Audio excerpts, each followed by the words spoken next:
Can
anybody hear me? Wait, hold on.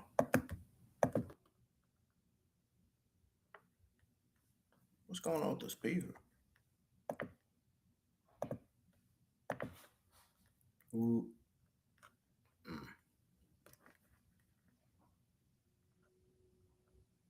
My speaker working?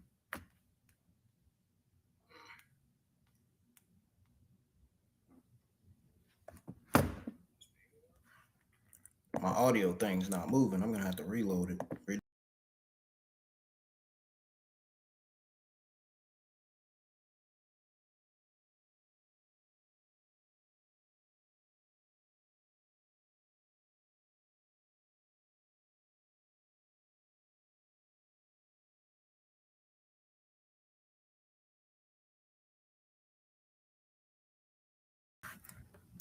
Okay, now it is.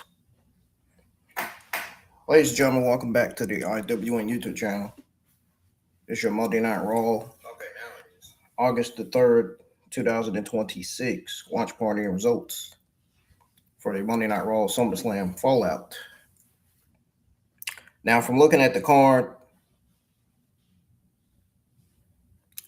we have a very, very, very solid B card so far. The card looks solid, meaning it looks good so far.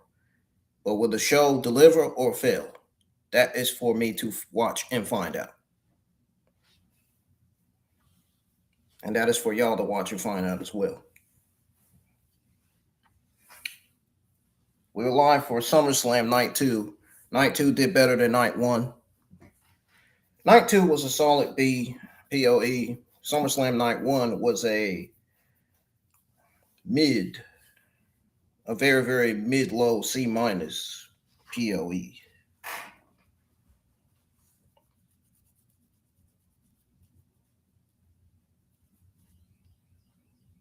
Meaning Night 1 failed and Night 2 didn't.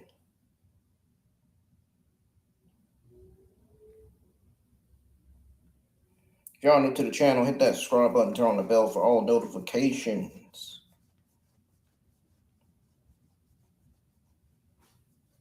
Turn on the bell for all notifications.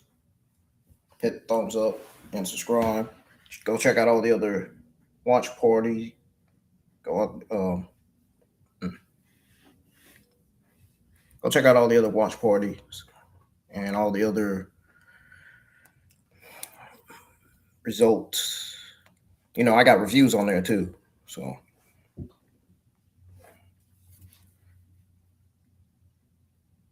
we're live for Raw, NXT, Friday Night SmackDown, and AAA, Verano de Escatalo Week 2. SummerSlam Nights 1 and 2. I was live with those watch parties for those shows. and POEs.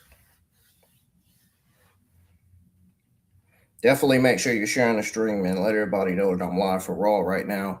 Even though I was a little bit late going live, that's okay. It happens sometimes.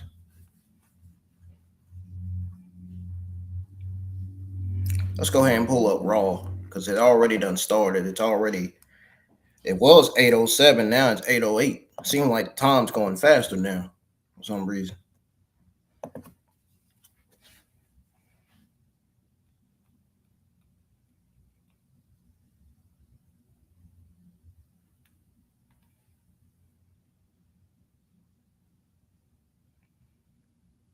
I don't know why that is, but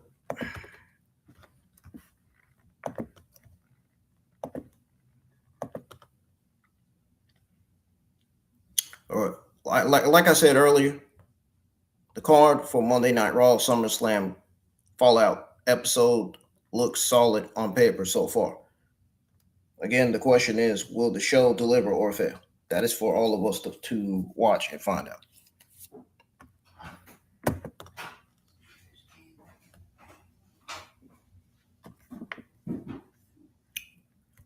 Let's see. I knew we kind of got Raw on here. Trying to check.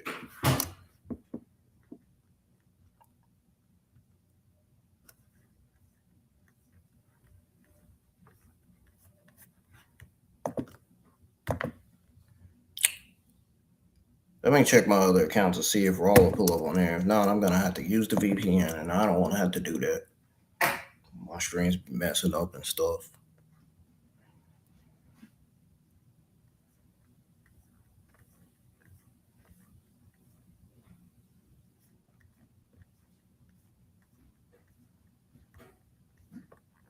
They still ain't put Raw back on all of my accounts yet. VPN and I turn the VPN off and I launch Netflix back to its, original browser, and all of a sudden Raw's not on there. It's pretty much appeared from the list. Netflix is known for flagging me and stuff, flagging me and other people that's using VPNs.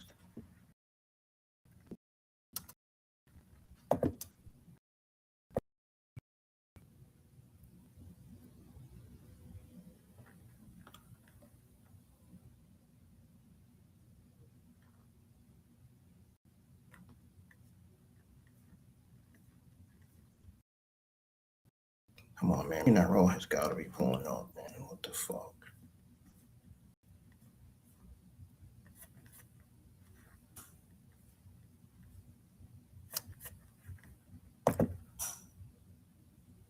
What is going on here, dude?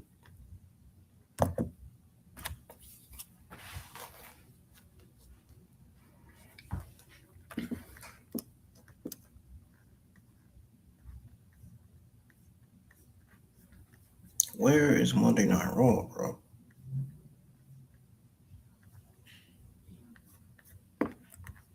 It's like it's not pulling up on any of my accounts because I used the VPN to try to watch SummerSlam, SmackDown, and NXT.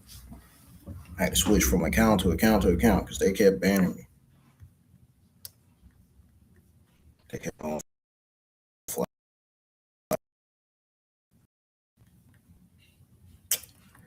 Well, I hate to say this, but it's looking like I'm gonna have to use a VPN.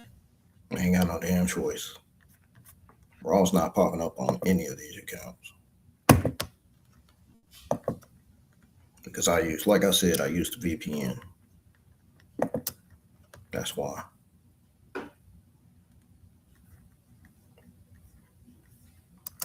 And I'm going to explain to y'all what I said on Twitter, X, and the YouTube community tab at the end. Probably either before I go on break or come back from a full break. Man. Damn. I had to use it to earn. Shit.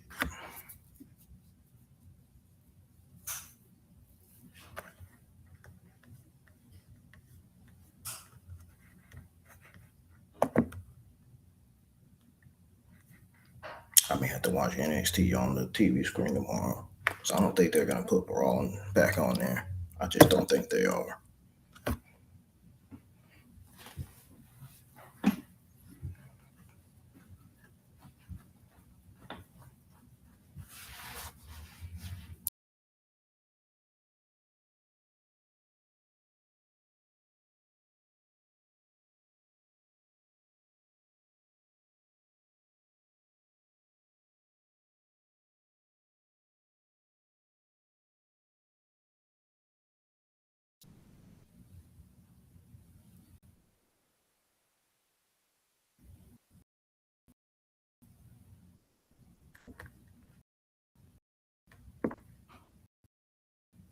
I don't need kill switch for the USA server, but the other servers I do.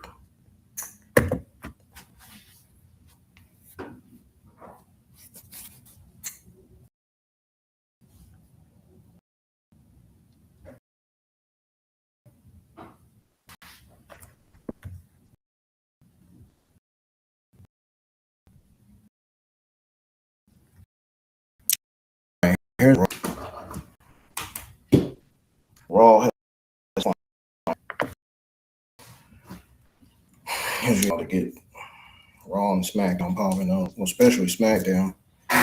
Usually, Raw popped up on here already. Don't tell me they.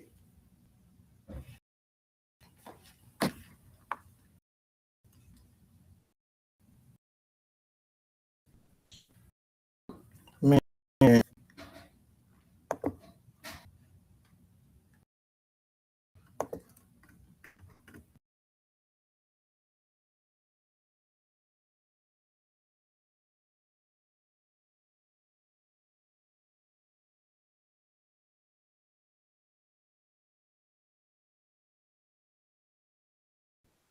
without the kill switch,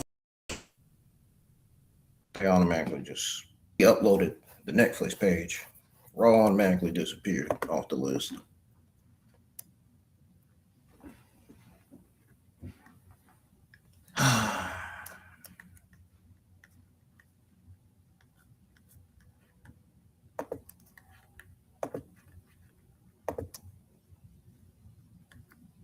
I hate when they do me like this, man. I don't deserve to be done like this by Netflix.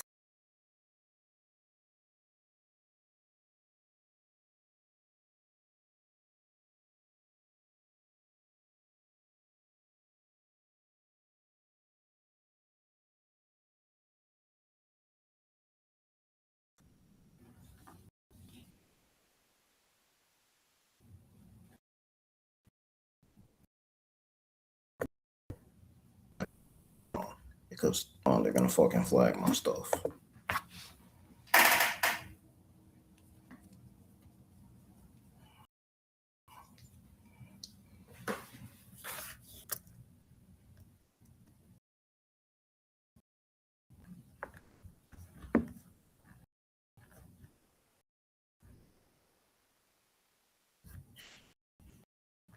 Fortunately, it's taking me a while to pull up Raw. I've never had every Monday night, PM or nothing.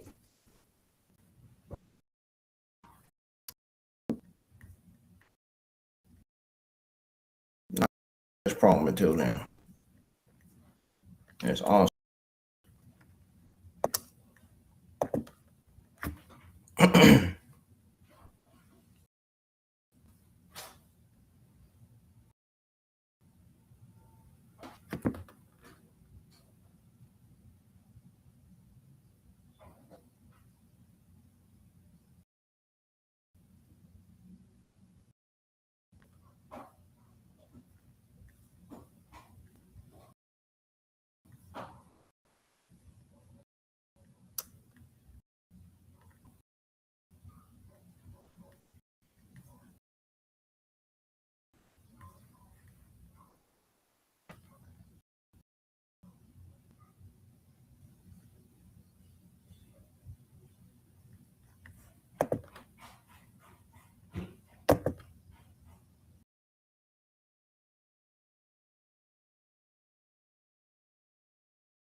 Already.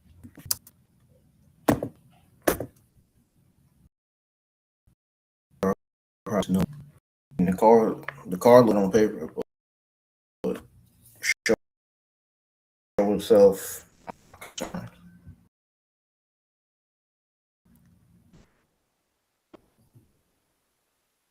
there.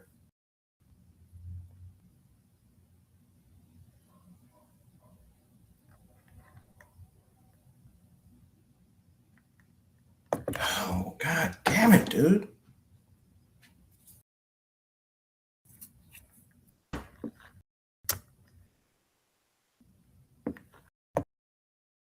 What went wrong? VPN, da da da da da da da.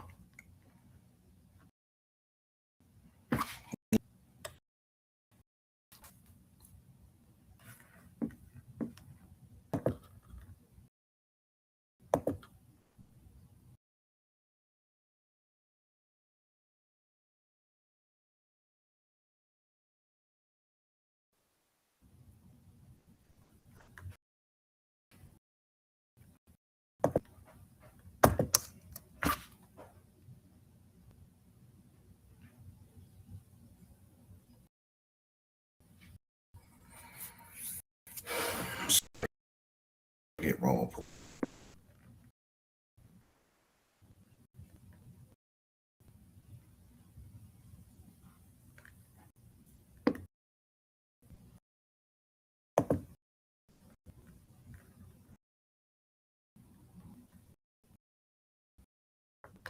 No, it's not raw. But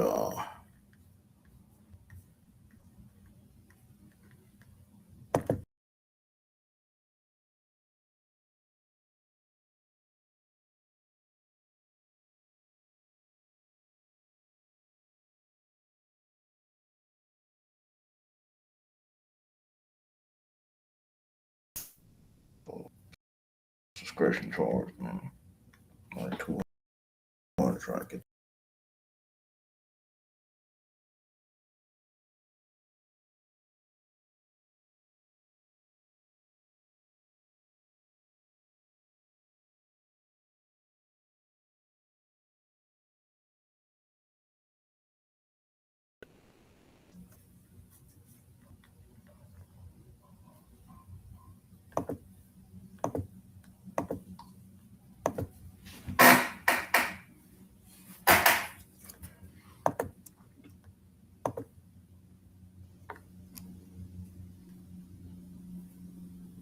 Me on hope.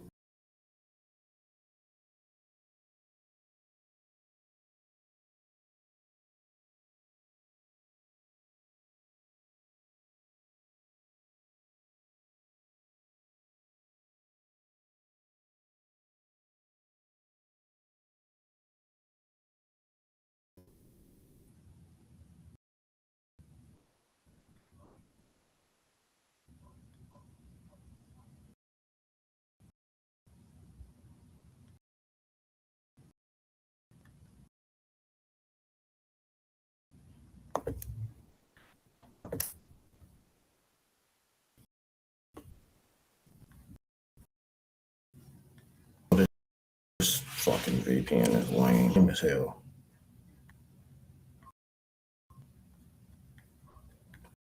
Netflix lame. These Netflix people lame as hell.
No Raw popping up on there.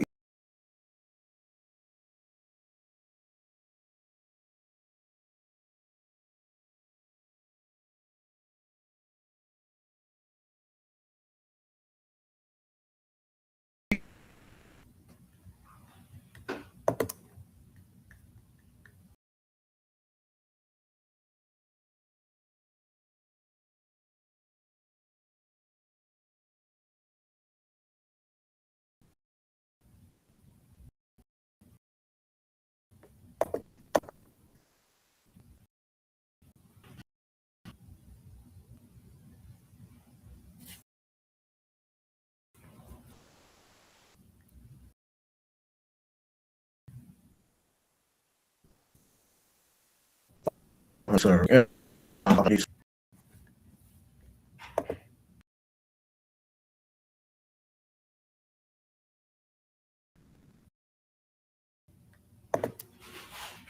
Damn, man. Wow.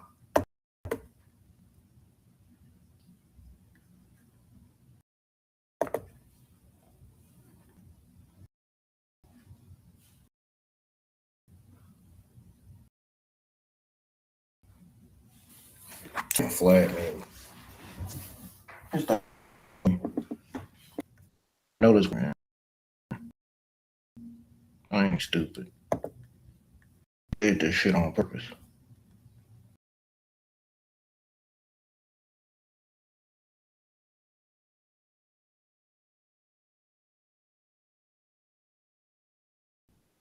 Keep me from watching damn porn and shit. I can't even watch it without VPN either. Man, hate this stuff. Oh.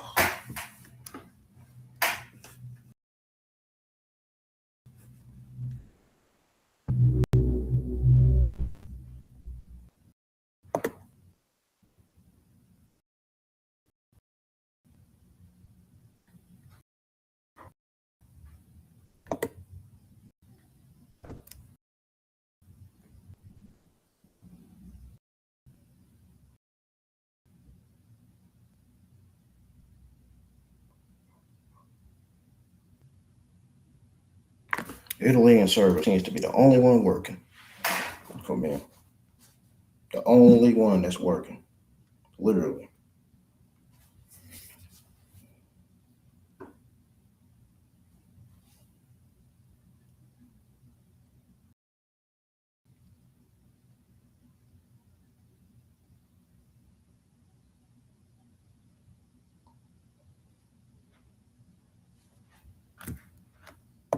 Always something with these damn servers, man, and Netflix.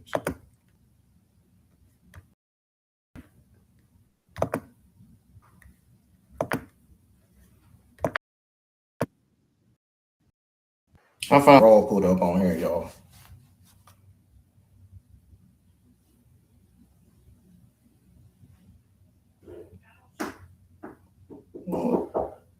Yeah, what is it?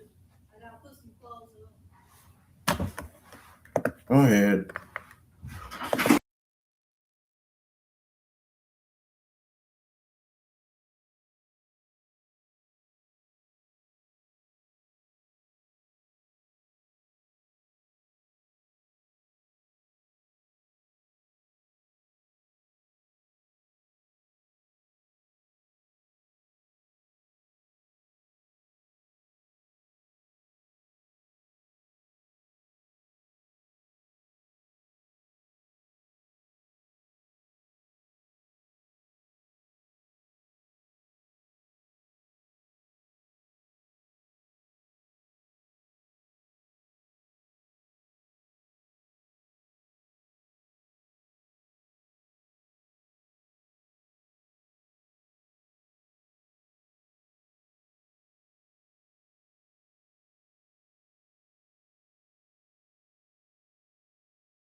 Monday Night Raw kicking off with WWE World Heavyweight Champion Roman Reigns.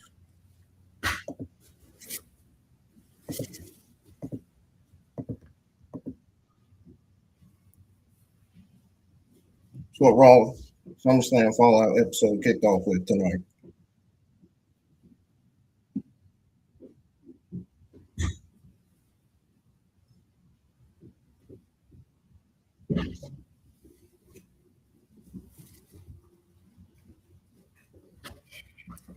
Crowd cheering Roman Reigns. Who was right when I said Roman Reigns and Chad Gable will be on the show? Me.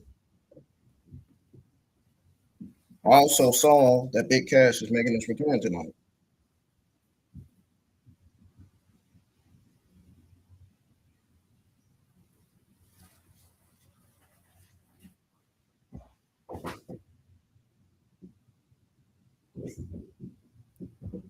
Roman Reigns says, "Oh, acknowledge me."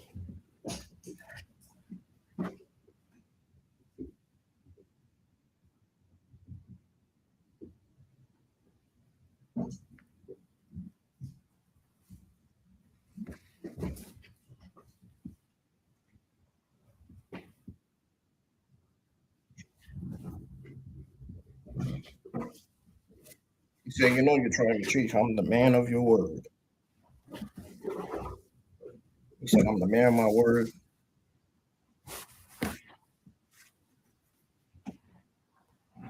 And he says, "I call my shot and I deliver."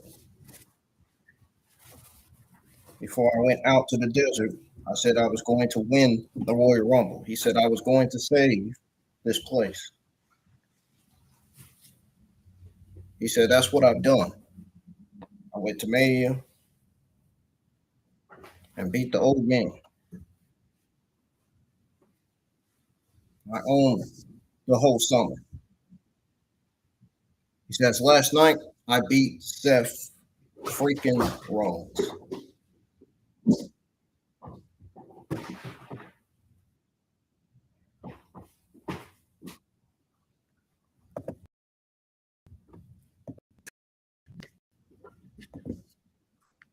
He said, "They smart,"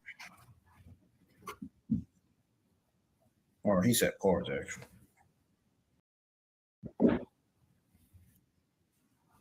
"That's your boy. He's my brother, and I think last night we may have found some peace. But you know the OTC. I can only acknowledge so much. And I don't mind if you guys do."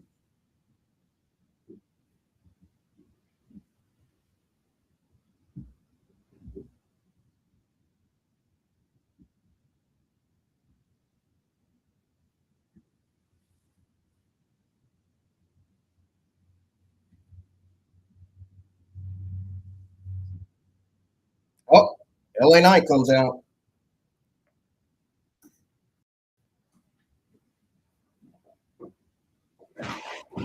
There's LA Knight.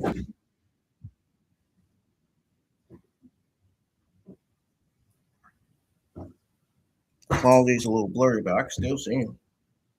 I know what he look like. So I know what Roman Reigns look like.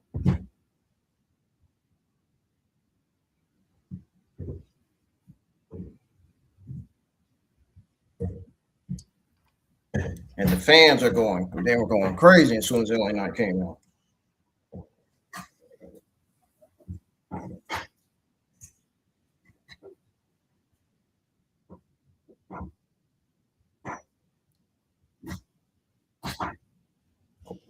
Michael Cole said the champ looks bothered. Corey Grace said LA Knight looks unbothered.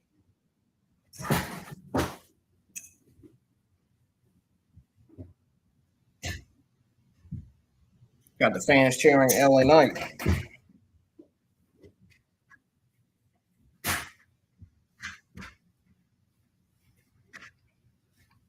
Those of you that are just now tuning in, make sure you hit the thumbs up, subscribe to the channel if you're new, and welcome to the Monday Night Raw launch party for the August 3rd, 2026 SummerSlam Fallout episode.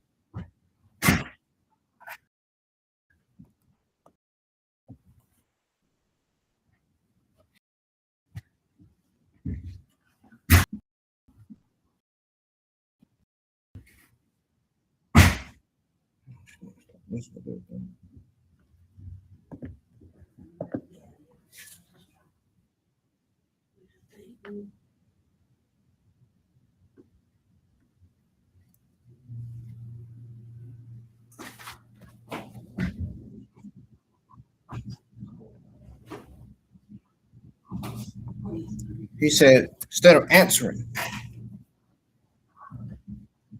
I've been calling your name for months, and instead of you answering, you sick the dogs. You put the bloodline between you and me. Well, I beat them all, so I want what you owe me. He said, I don't owe you anything. He said, if you remember last time, it was me and you 101. It wasn't so 101. So what I want you. I want me. No bloodline, no outside BS. We can do it tonight, he says. He said, we can do it next week. We can do it at Money in the Bank.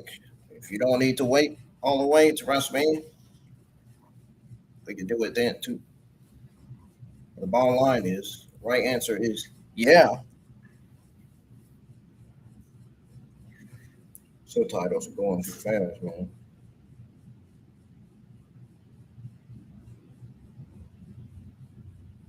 I don't like that. I hate when subtitles go fast like that. All right, said, this is what I'm talking about. He said, who the hell are you talking to? Fraud?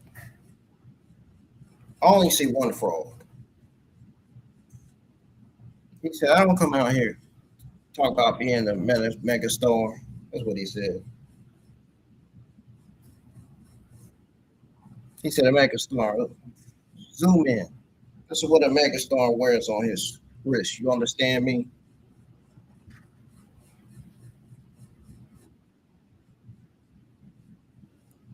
He said, this is what I'm talking about. Everybody's running their mouth.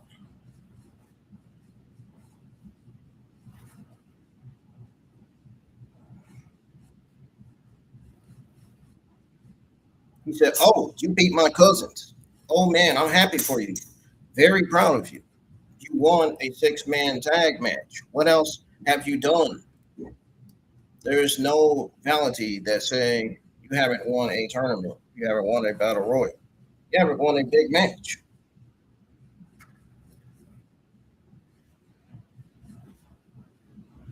He said, you haven't. You may have wasted my cousin's time, but you ain't gonna waste mine. And then he put the mic down. Oh, Ellen Knight stopped him. Stopped Roman Reigns. He said, wait, hold on.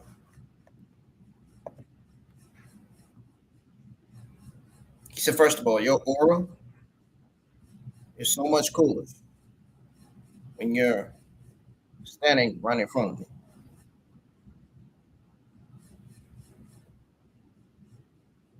He said, your aura is much better when you're not standing right in front of me. He said, because you stand here and you make your little scrunchy faces and you talk about you haven't earned it. Huh? He said, I've earned it time and again. And it took you and 38 people to beat me. What a coincidence. You and Seth were in a group called the Shield because all you've done is use the numbers, sneak attacks, to shield you against guys like me.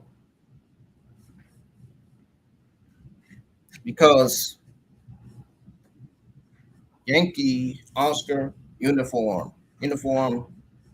Charlie, you suck. He says, you're a fraud. He says, you're the biggest in the business. You're on another level because you hold that championship. But don't get lost. Say, you're not on my level, pal. I'm lighting in a bottle. I'm everything you wish you could be, but you couldn't. He said, I'll tell you what, when you figure out where to buy a pair, if you can't grow one, you come back and let me know, and I'll smack you back to factory service. Because I know you know, the whole universe knows, the uncrowned champion of this world with everybody singing, L.A. Knight, yeah. And just like that, he puts his mic down and walks out of the ring.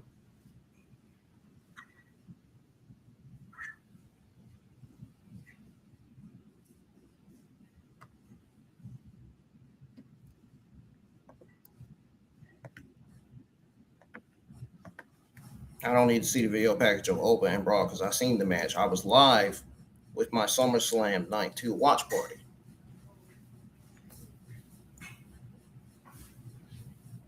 Yeah, they showed the video package of that after the Roman Reigns and LA Knight segment. I'm going to tweet out my thoughts on it. I ain't got to worry about it. Chad Gable entered the building. You got Judgment Day on Raw tonight. Yeah, I'm a little behind the show, folks, but we're going to catch up soon. I'm hoping to catch up before either 9 or after 9. Or I'm hoping to, get to that point. Oh, Javon Evans versus Ethan Page. I don't need to see their.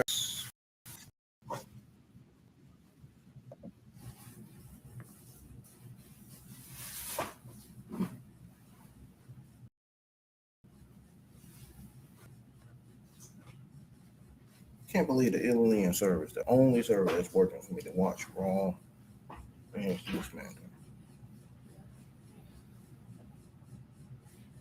I'll be waiting until they put Raw back.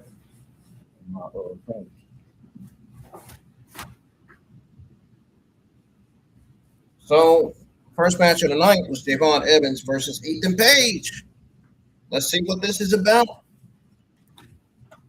Let's see if Ethan Page and Javon Evans going to give us a solid match or not.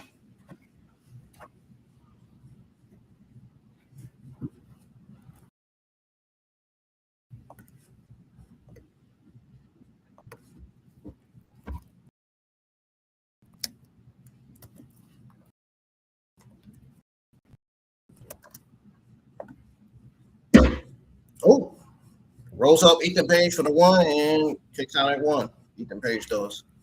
Ethan Page stops Javon right in his tracks.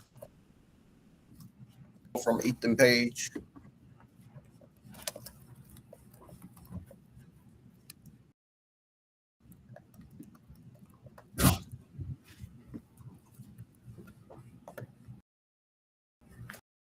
Javon is athletic and he can dive. Okay, I know that. Big boot from the young OG, and he's going for that like he usually does in the ring. A drop kick to Ethan Page, and since Ethan Page.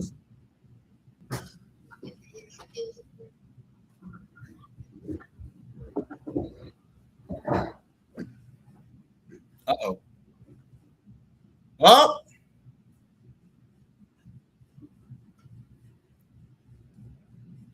An outside dive to Ethan Page by Javon Evans. Page in trouble, man. Page in trouble. Ooh.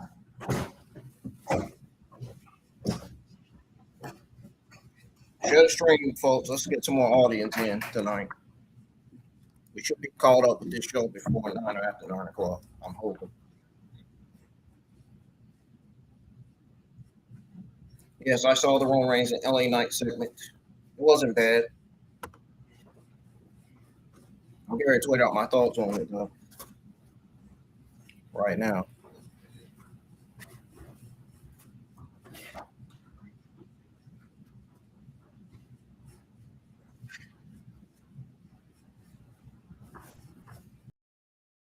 Javon Evans 1-2. Ethan Page kicks out.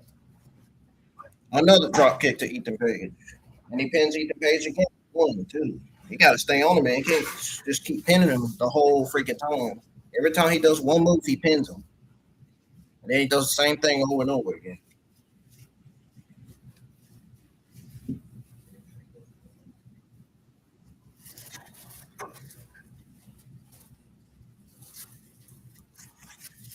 Hey, Mrs. Wildly. Uh-oh. There goes Javon. Ooh. Sends Evans' head to the top turnbuckle.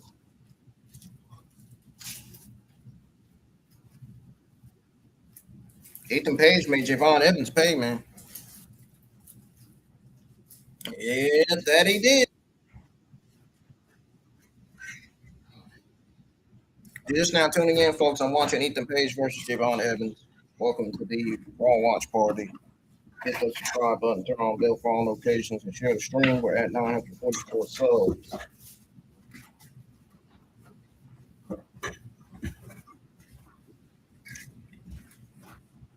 We are close to 950. We need at least about 4 or 5 more to be there.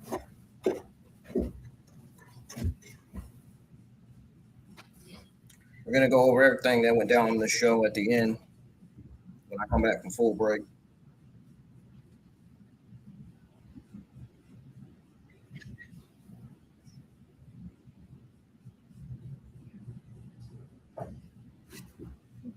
And don't be afraid to comment in the line to chat with me or whoever else is tuned in. What are y'all's thoughts on that Roman Reigns LA Knight segment? That's what I want to know.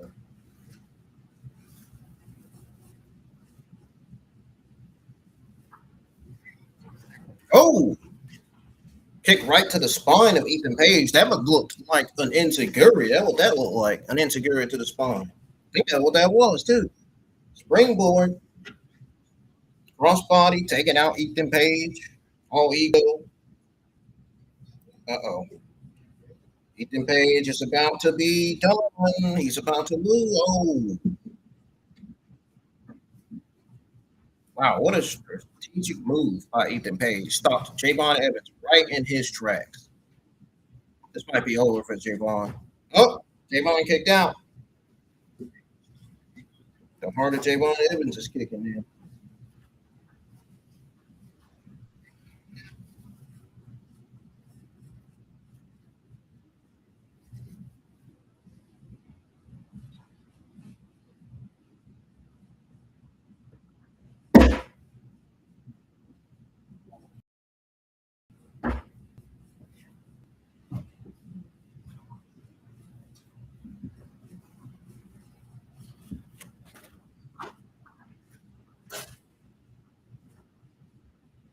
Yeah, he was definitely going for the ego place.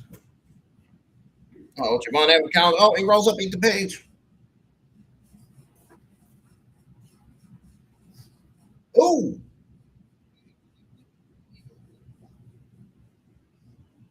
Javon's got an opportunity now, chat.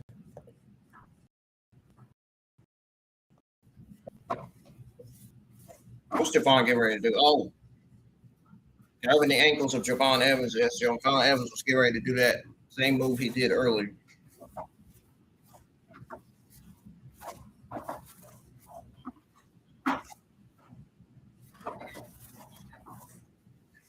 Hmm.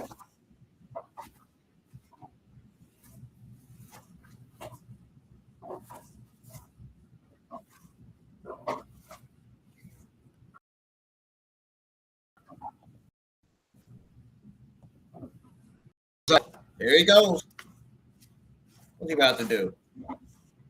There goes Javon. Move.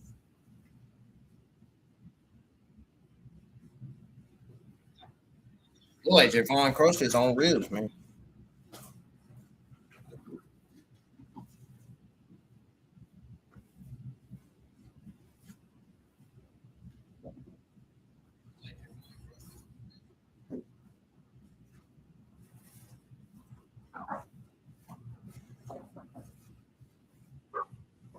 This is the August 3rd edition of Monday Night Raw. This is the Monday Night Raw SummerSlam Fallout, happening live on Netflix.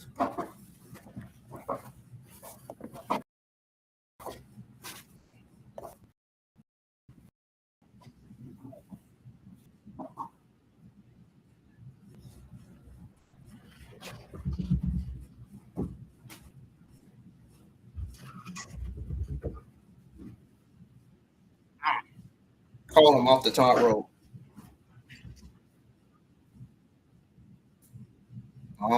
Page tried to cheat. Referee stopped him. He was using leverage. That's cheating. Oh, hit to the face. The confidence breaker by Ethan Page.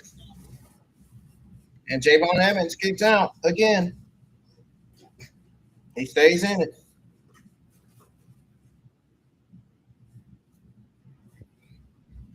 They showed the replay where he did that move to Javon Evans, Ethan Page, and Javon Evans kicked out.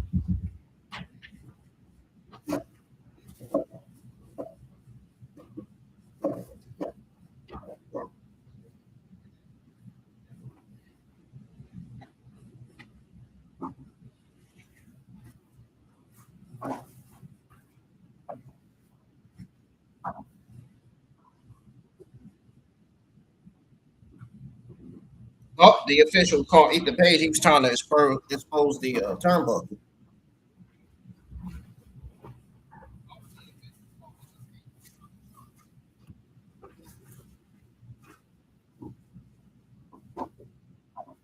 OG Cutler to Ethan Page. And he pins Ethan Page for the 1, 2, 3. It's over.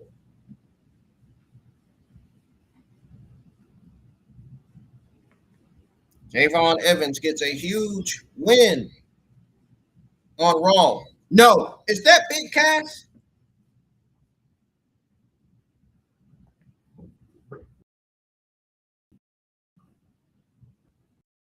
Back. He's here.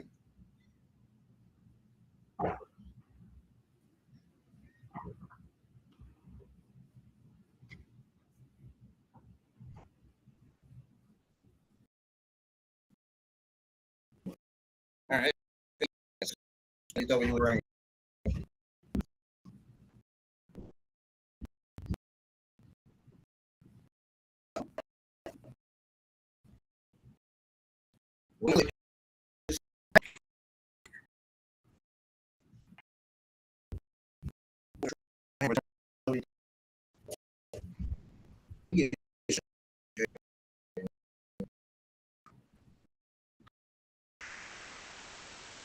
Evans, man.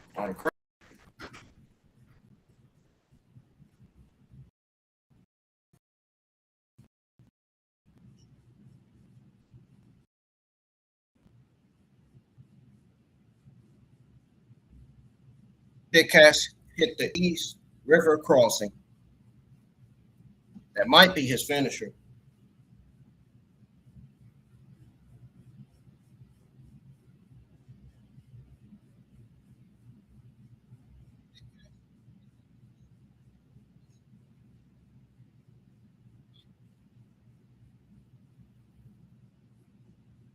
Hopefully, Javon Evans is okay and not hurt.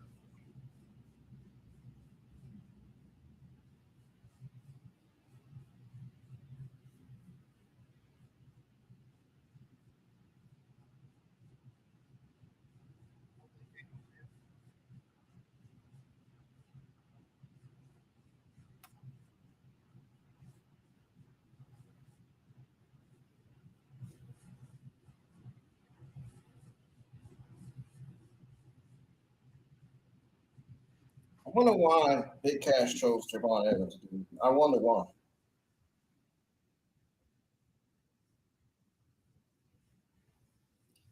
What are y'all thoughts on Big Cass return? I want to know.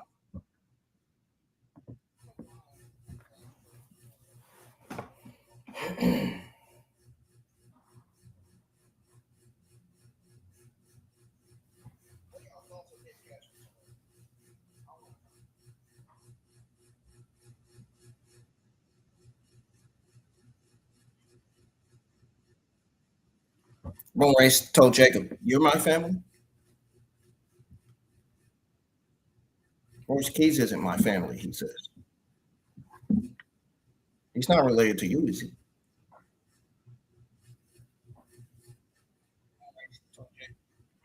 He said, "Don't let these boys confuse you. This is it. You're the only one. This is all we have."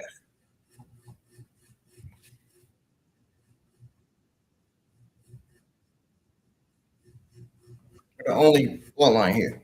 This is all we have. Trust no one. Hey, just say the word. We'll go get LA Knight.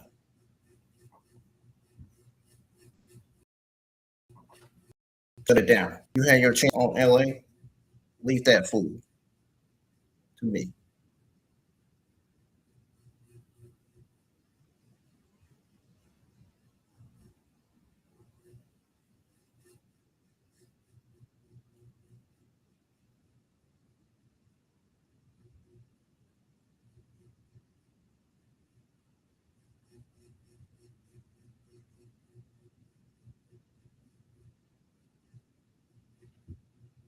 Jay Uso.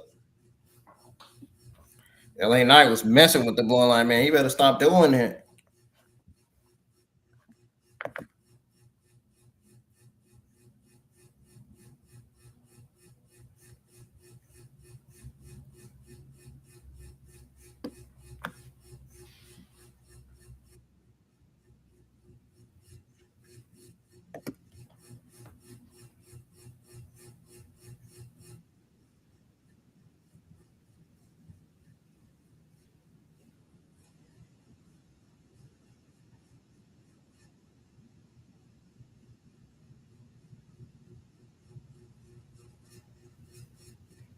We got Jacob Fatu in the locker room with Royce Keys.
Powerhouse looking at him like, okay, okay. Jacob Fatu said, I'm gonna dog on your ass.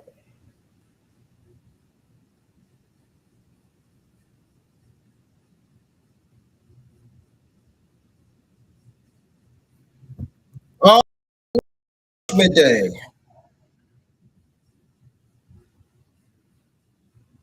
Wonder what boring things they gotta say.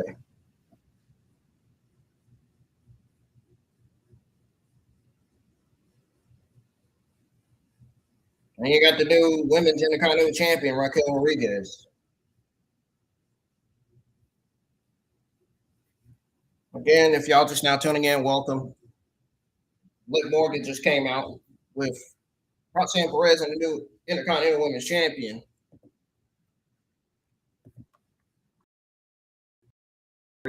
Cool.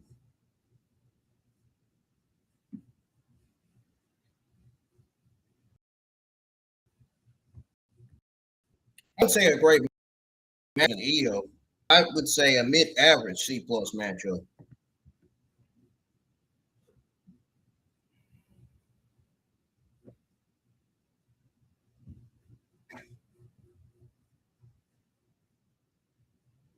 Thank y'all for hitting thumbs up on my community tab post where I said live soon for Raw. If y'all can please hit the thumbs up on the stream as well, I would really appreciate it. And keep on supporting the channel. Make sure y'all share this Raw watch party, man. Invite everybody to tune in.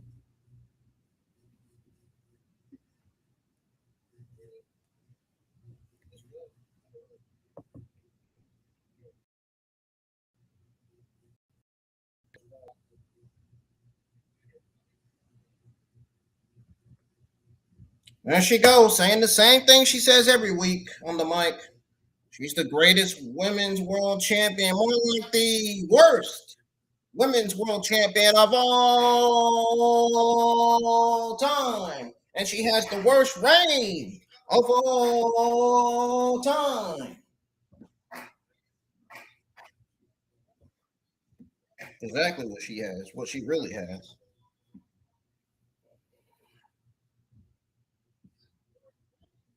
Some of the people in the internet wrestling community really are mad at Liv Morgan. They should be mad at Triple H administration and their shitty creative writing team.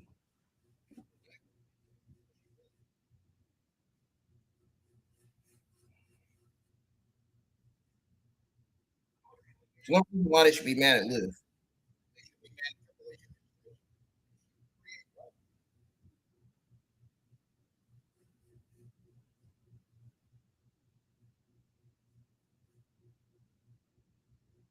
She says she's going to be the longest reigning women's world champion of all time.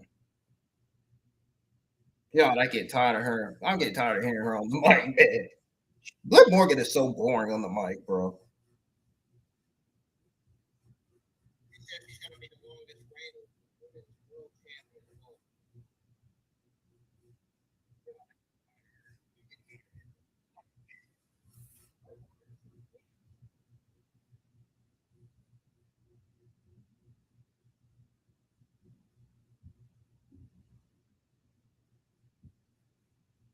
She said, someone that I'm proud of. She said, our new Intercontinental champion, Raquel Rodriguez, says Liv Morgan on the mic.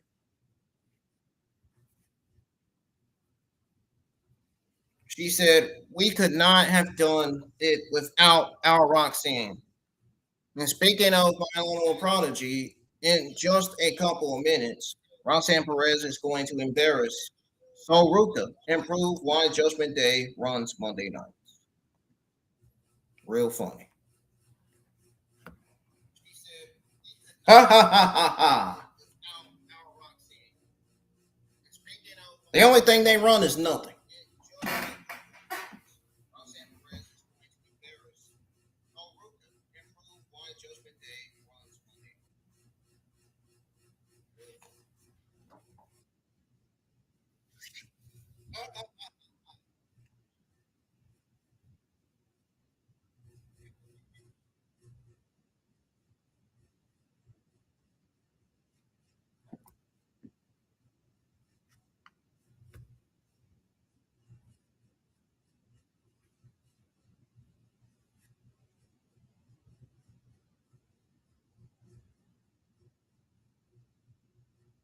Oh, what the hell in my hand, man?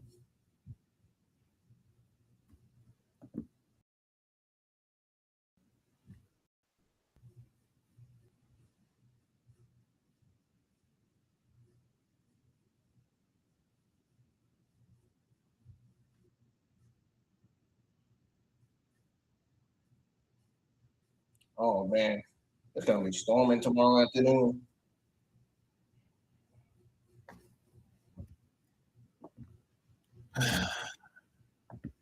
I'm still gonna be watching NXT, man. I ain't missing NXT tomorrow. They got some good stuff on the show, not all of it. I'm looking at the card, not all of it looks good on paper.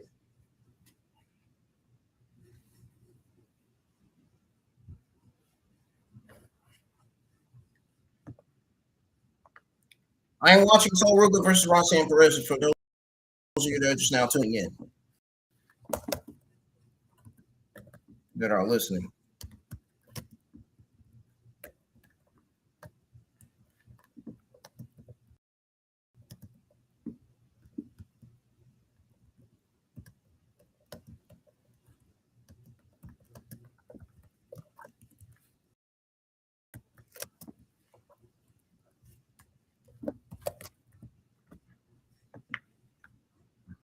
That segment between LA Knight and Roman Reigns, that was a solid average B plus segment. Even though LA Knight needs, even though WWE needs to get LA Knight the hell away from the bloodline vortex and find him something new to do.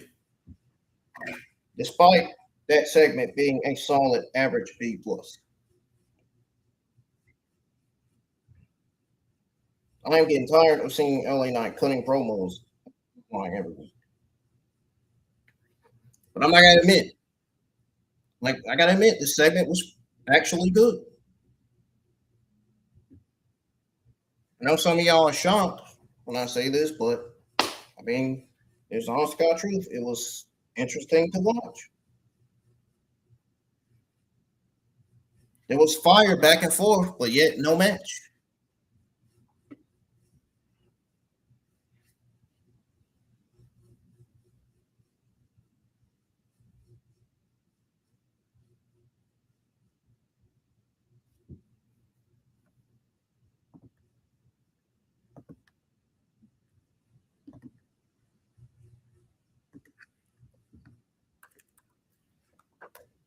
I ain't gonna lie. At the beginning, I couldn't even get my words out at the beginning of the watch party. But I'm okay now.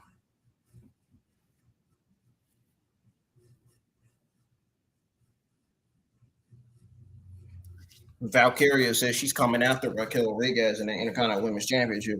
If they let her, they'll book in an Intercontinental Championship match.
Uppercut by Ruca. Oh, so with the elbow. And another one.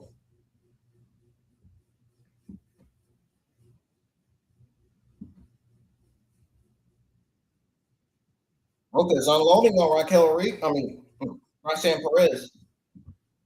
I almost said Raquel's last name. I was trying to say Roxanne Perez. So Ruca is back up on her feet.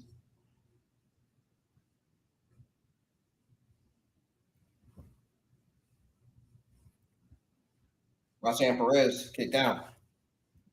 Raquel Rodriguez almost pulled Sol Ruca's ankle out of the ring.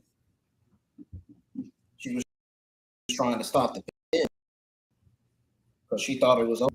She thought Sol Ruca had beat her. Had beat Roxanne Perez.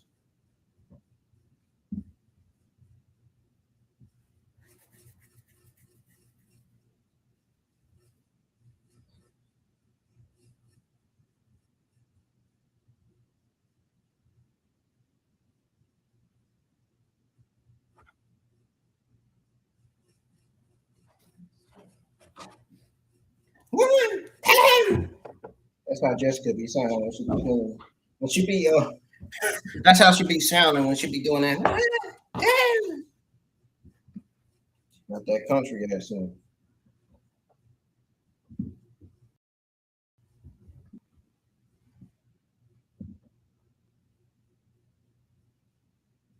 As soon as the pin happens, she gonna end up doing it again.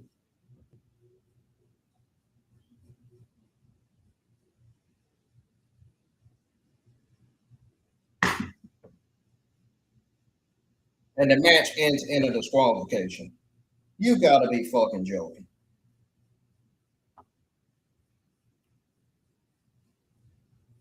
A pop rocks to Sol Ruca.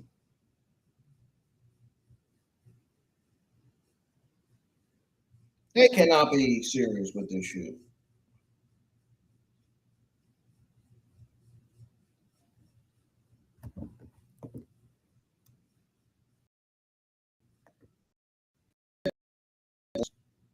Sol Ruca. And guess who's back? Becky Lynch.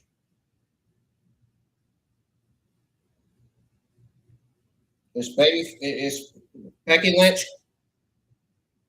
Is Becky Lynch returning as a face, or is she gonna stay here? Which is it gonna be?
She said, I came for you, sweet cheeks. She was referring to Liv Morgan, Becky Lynch. Becky Lynch said, make sure it's 100 days before you defend that title again. Because I've watched you print around here like you've done something since WrestleMania. But all you've done is become a glorified violent. Because women's champion should be fighting, not just flirting. And you have had the worst title reign of all time.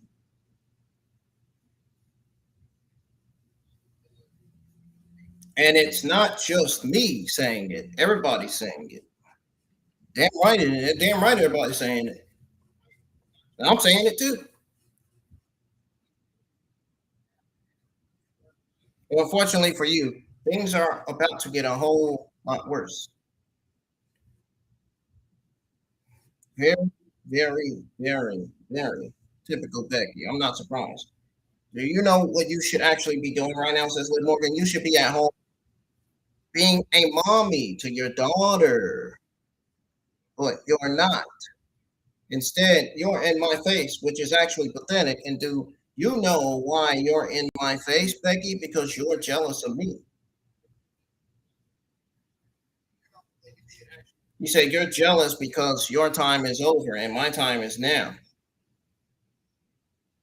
You're jealous because I am the greatest women's world champion of all time.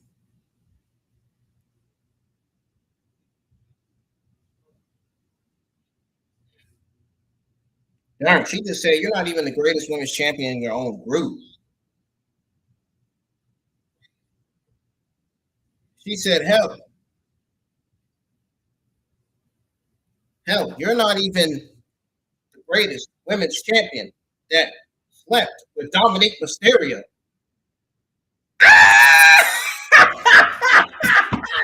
Stephanie is back.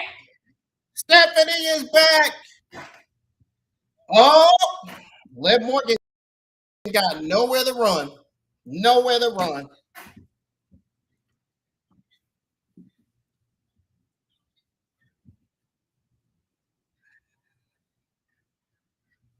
Liv Morgan's got a couple of people to worry about. A whole lot of people to worry about.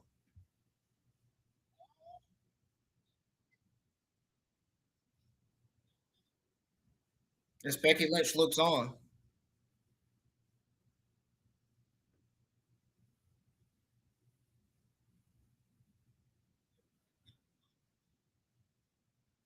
Stephanie returning with vengeance. Oh my goodness.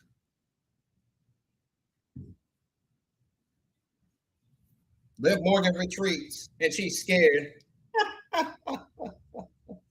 Oh man, I love that shit, man.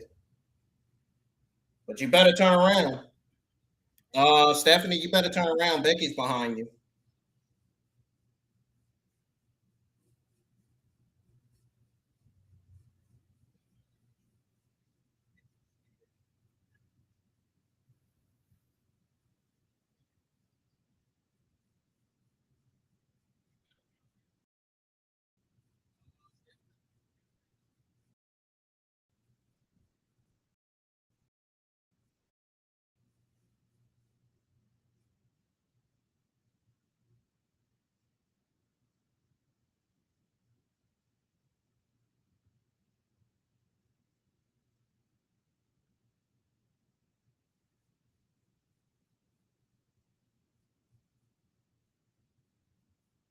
Mm.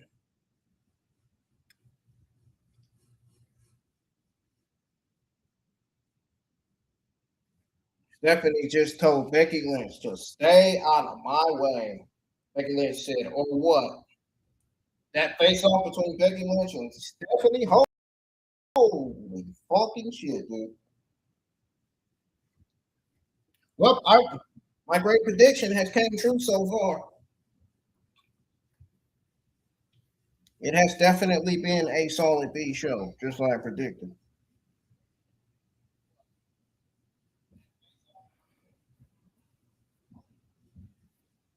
I don't want to see anybody shitting on Raw right now.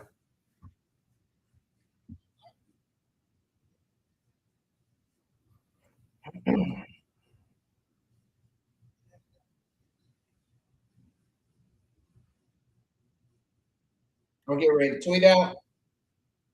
My main favorite WWE female superstar, Stephanie. My eyes are killing me.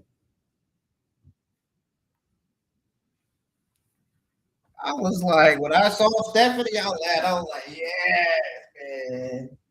In my head, I was like, yes, man. Stephanie gets back. So glad to see her back on TV.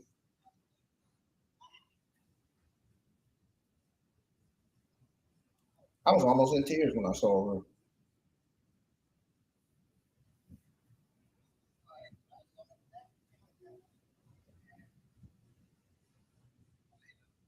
Except for a Stephanie fan that was actually one of my followers actually blocked me last week over my opinion.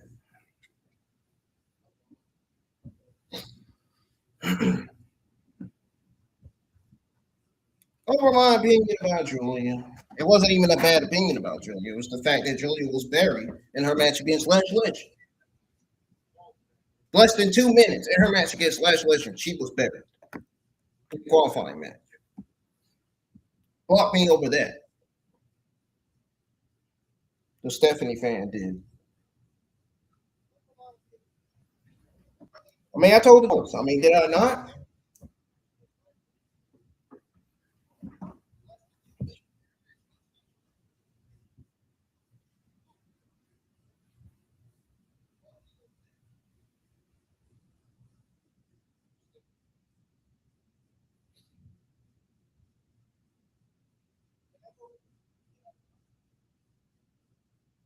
But my God, they have got to get Liv Morgan some good promos to cut. She is fucking terrible on the mic, dude. She really is. And it's not even her fault, dude. It's what the Triple H administration and the creative in front of the audience. It's the promos that they heard. It's no, she didn't even come up with her own promos. Meta AL Slob promos is what they were.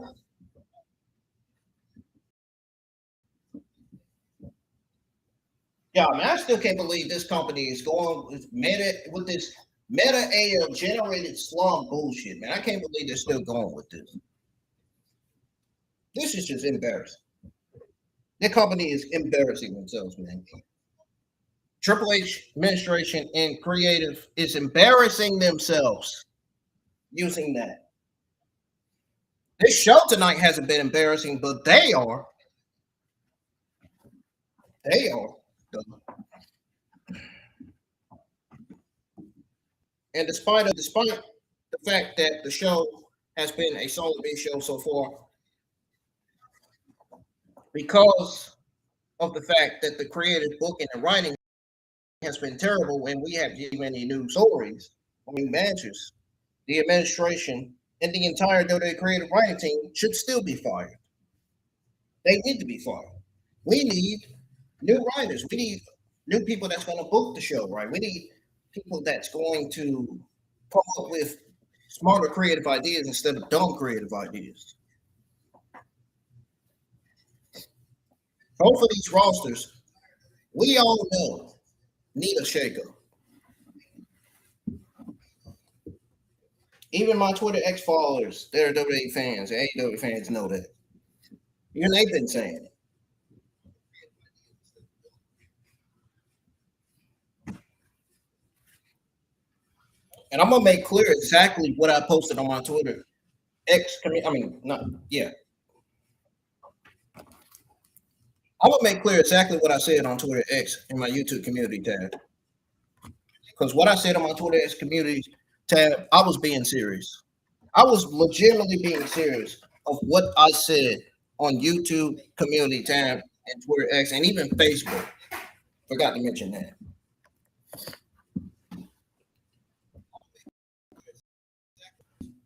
I posted why the Triple H administration, Bruce Prichard, Michael Hayes, and the entire WWE writing team should be fired. I cannot wait to reveal to y'all why. It's already on there, but I want to say it to y'all in person. I want y'all to hear it from me personally, from the camera, me.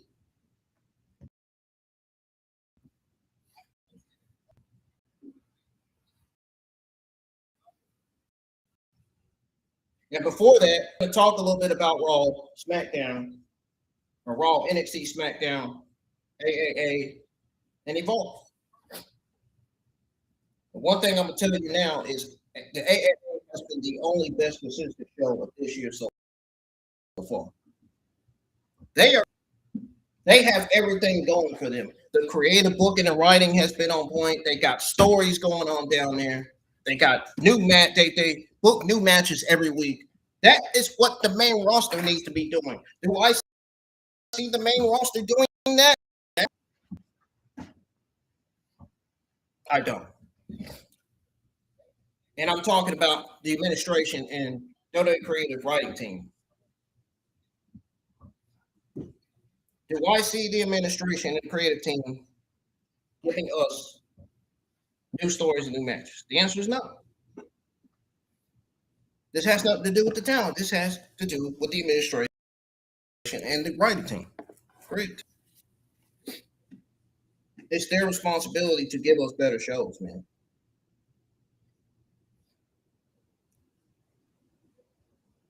The internet wrestling community has every right to complain when the creative book and writing is not, when it is an absolute.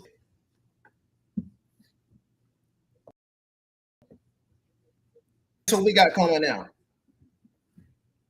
The guy who beat Brock Lesnar and who even got respected when Brock Lesnar went on the mic and said, he's the past and Oba is the future.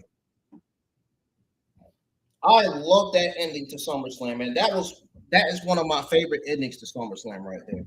That was fucking great. The fact that Brock Lesnar said he's the past and Oba is the future is absolutely true.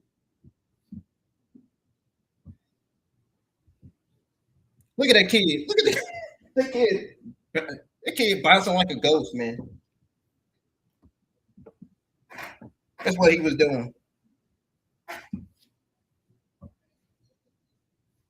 That guy almost looked like Corbin at ringside dancing the Oba Femi's theme song.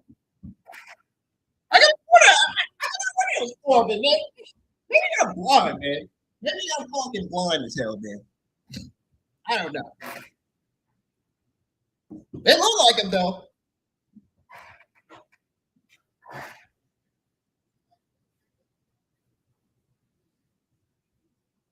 Corbin with the bald head, the Stone Cold Steve Austin looking head.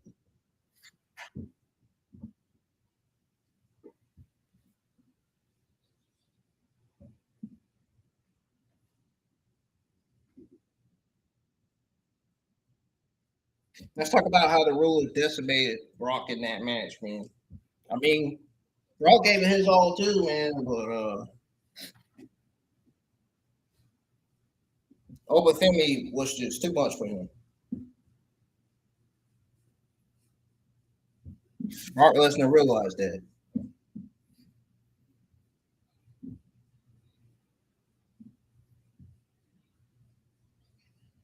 Oh, the fans are cheering. Oba, Oba. Words cannot even describe what transpired on night one at SummerSlam, he said. Me and Lesnar went to war, the Hell in the Cell. He said we came out with scars and bruises. He said most important, we came found with a newfound respect between one another. He said it must have been my ignorance that brought Lou, that I was the one that put him away at WrestleMania.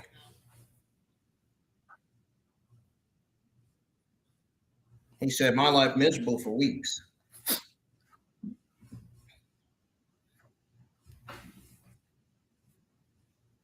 He said it made my life miserable for weeks. I thought it was an action born out of the evil or envy or jealousy. But now, with wisdom and insight, I realized that it was all a test. He needs to come back and find out if he chose right. The question going into WrestleMania: can Oba swim?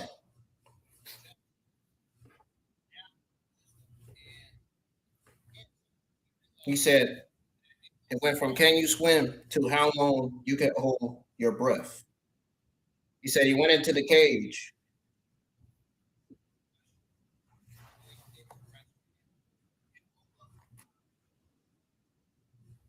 He said, I went into the cage of one of the most dangerous and most decorated combat athletes of our generation. I went blow for blow with him. He took me to the deepest depths of the ocean and he helped me there. And guess what? I swam up, I emerged victorious, and I passed the test. And now the beast can finally rest.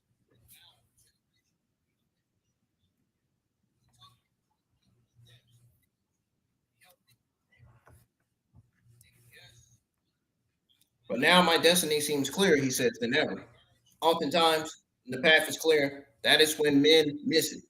Ladies and gentlemen, there is no correct path. We forge our own destiny. So, with this torch that has been passed on to me, I will forge my own way and lead to a new generation talent. And with all that, if any man has a problem with me, if any man has a problem with the one who holds torch, you will answer the ruler. You will answer. You will all be destroyed. You will all answer the breaker of war. You will all answer Oba Femi.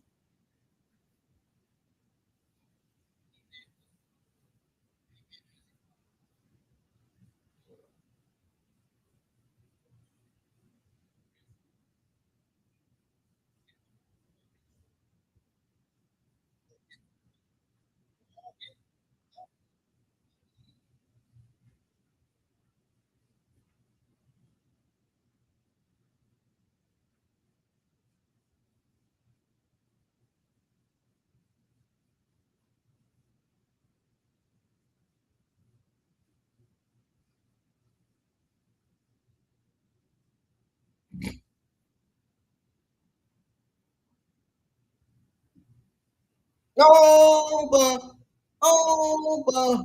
Yeah, Oba Femi is definitely taking WWE by storm.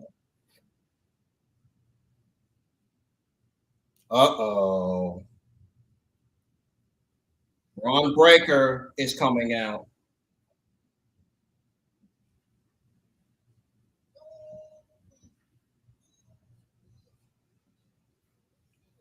The theme song just completely changed.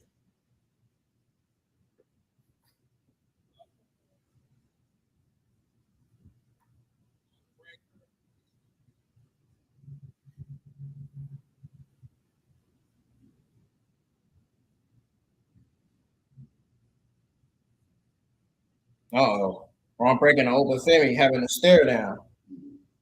They still staring. They still having a stare down at each other.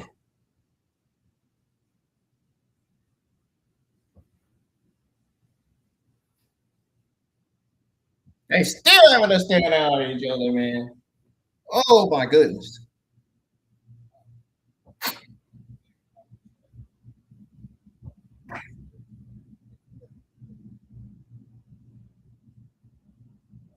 Sign me up for Bron Breakker versus Oba Femi. Oh my goodness, if they do it right. You know what I mean by do it right. Book it right, produce it right, a lot of things.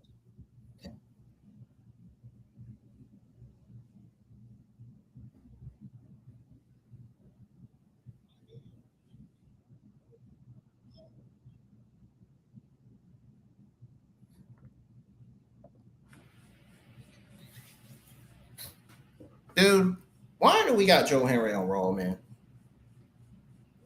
Everybody has given up on Joe Henry, dude. Specifically because of the way WWE, Triple H administration, and creative has booked him. Has the way they poorly booked him and the way they've been poorly using him.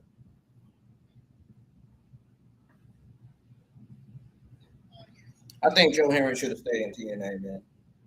I mean, look at how WWE's treating him now.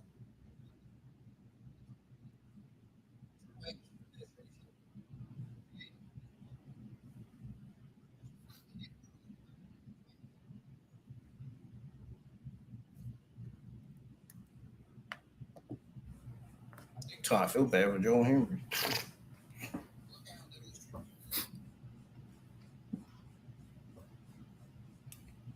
Feel bad for how they've been treating Dom's reign. Terrible reign. Yeah, Indian account blocked me yesterday. So y'all know. Account on Twitter.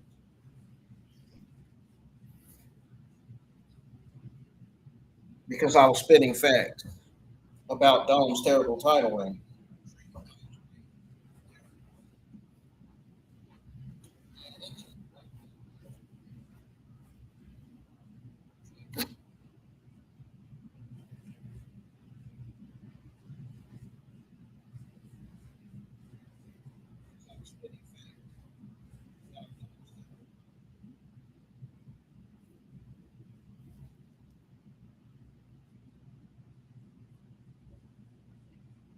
Say his name and uh-oh, the spear. Ooh, Henry dodged it. Henry dodged it and sent Bron Breakker. Bron Breakker's own spear sent him to the Darren steps. Because Henry dodged. If Henry would have not dodged, Bron Breakker would have had that spear connected. Spear! Oh, he got it this time. Joe Henry buried again. They don't have anything for this guy. They just don't have nothing. This was awful.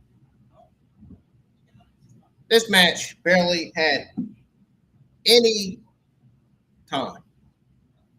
Dude, this match was like, what, 30, 40 seconds? You gotta be kidding me. Joe Henry barely got to do anything in this match. This is what I mean by talent getting buried. This is what I mean by talent not getting enough TV time. Getting booked like shit.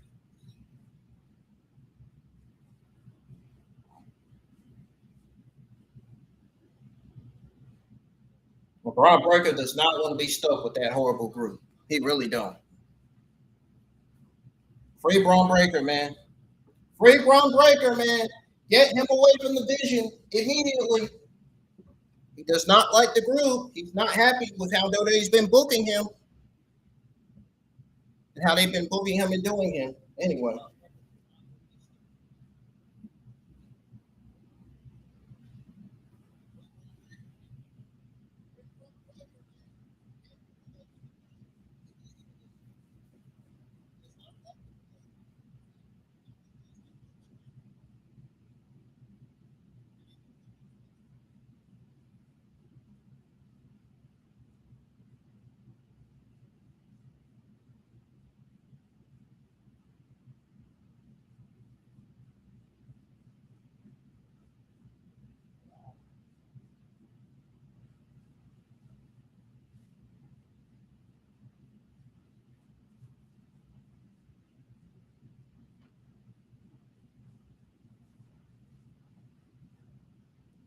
dude, Bron Breakker is destruction, man. You can't stop him when he's that fast.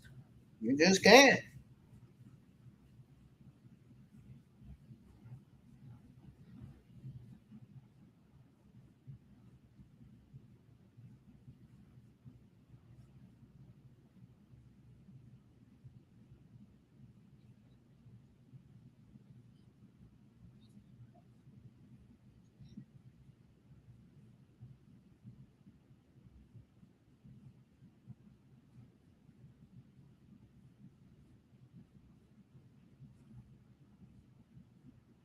Yeah, Big Cass looks in the best shape of his career, man. I mean,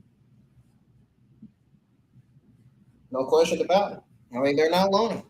They're not. Commentary's not lying there.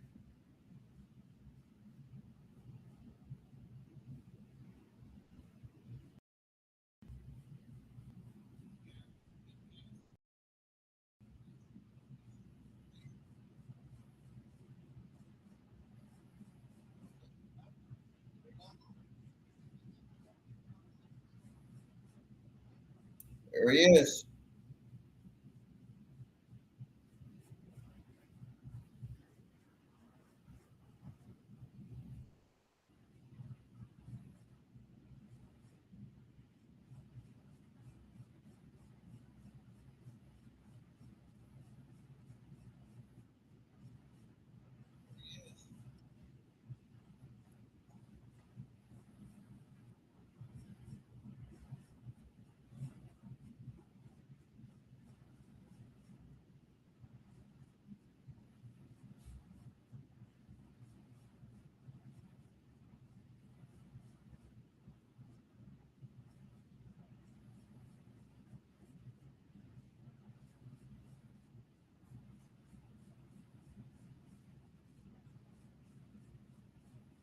Hmm. You know what Big Cass just said? Check out what Big Cass just said on the mic, man. First of all, we got to replay. We got to replay this. He said, Javon Evans, nothing personal, bro. He said, 8 years he was left for dead.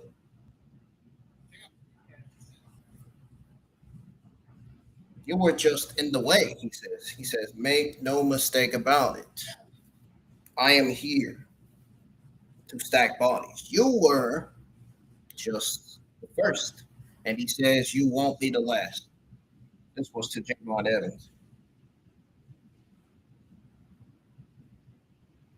We got Jacob Fatu versus Powerhouse Powerhouse. Well, he's now Royce Keys.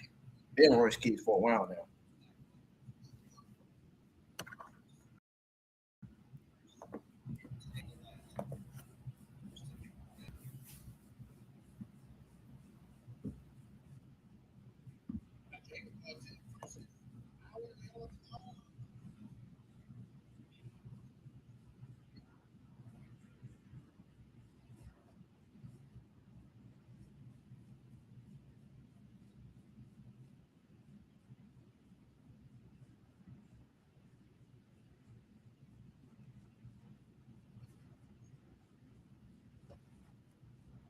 So can you talk to us what went wrong during that match? He said, don't you think you should be asking the Javon that question? What went wrong? I would love to know what Javon is doing after I'm after go. Eat the pig. It looks like Eat the won the battle on the war.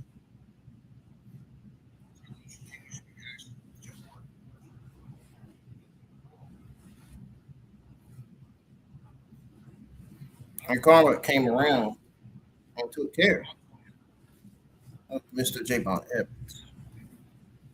Karma named Big Cass. He said, I truly enjoyed the show. Well, Ethan, I was hoping, says Byron, you would actually explain why you feel you lost to Javon Evans.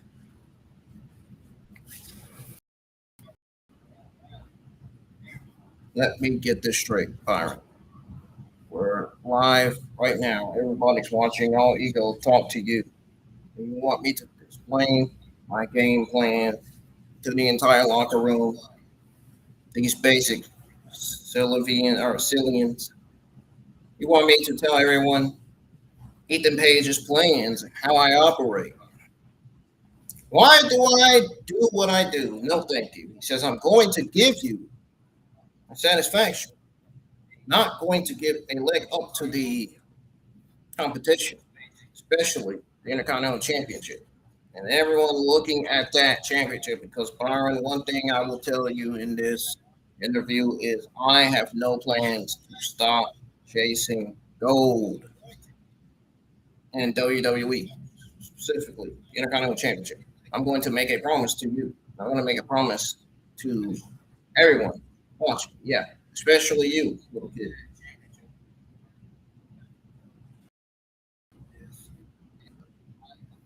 Gold, the page will most defiantly capture gold on Monday Night Raw. And I plan on becoming Intercontinental Champion, he says. Trust me. Byron says, Ethan, thank you. Michael Corey, back to you.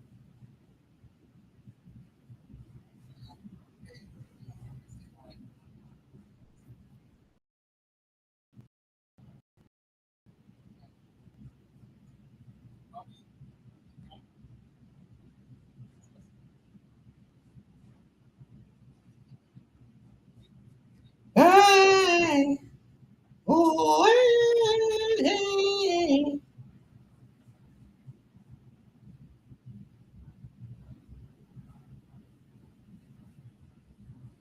Oh, hey, hey.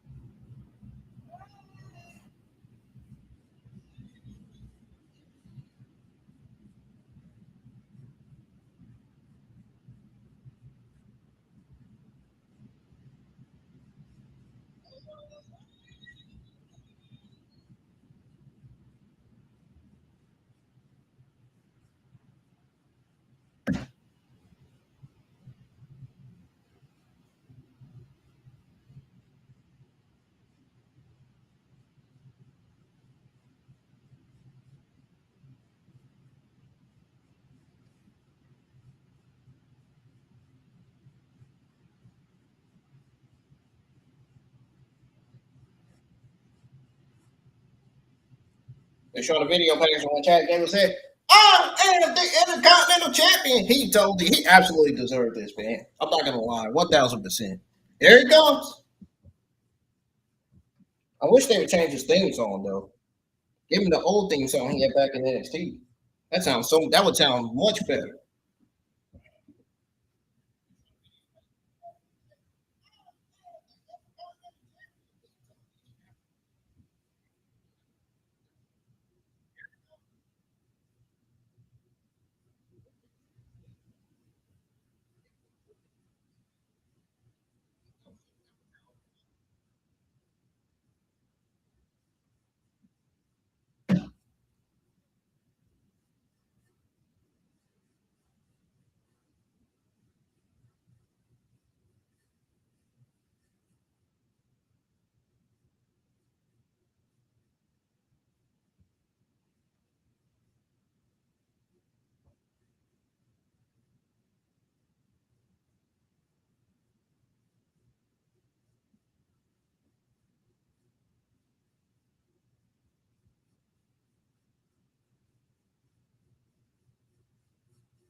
He said for sticking with me.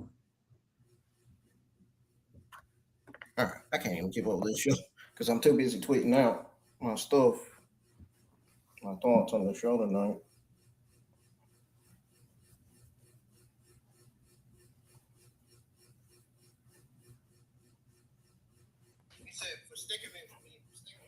I'm gonna go back and read to y'all what he said.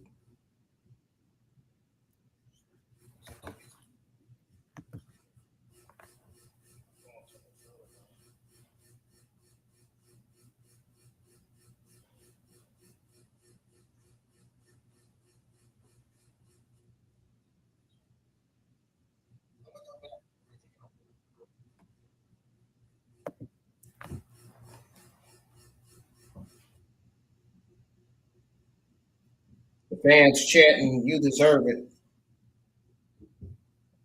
Intercontinental champion Chad Gable in the ring.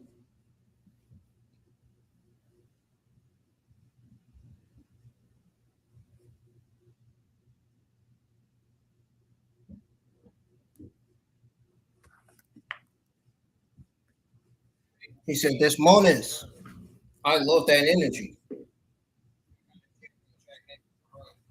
Last night was the single greatest moment of my career."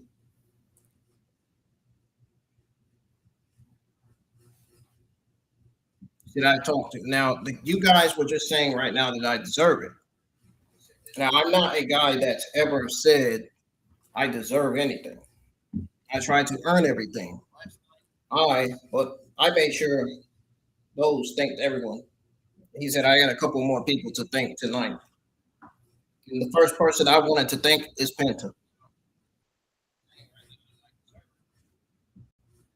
I want to thank Penta for being the, continuing to cement his legacy as potentially the greatest luchador in the history of the business.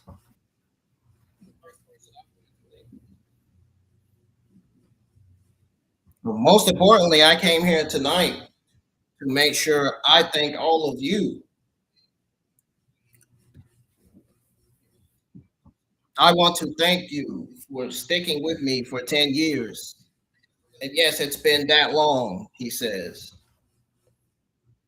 for sticking with me every time I came this close. It didn't happen for me, he said, for sticking with me when I was 40G and for believing in me when I made a promise that I was going to overcome every bill and become a champion in this company.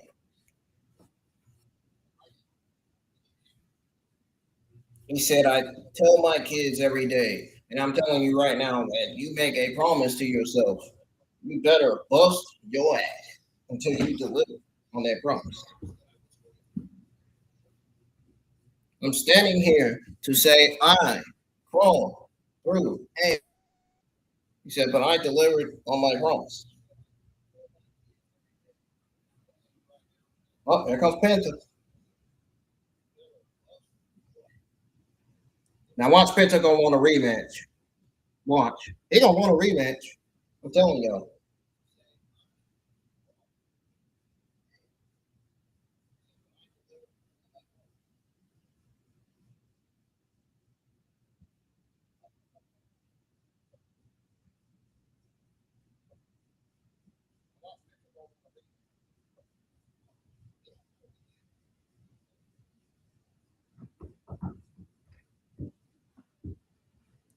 He goes 150 days as Intercontinental Champion. Penta. Chad Gable ended that. He ended that on SummerSlam Night 2 last week. The PLE we was line for.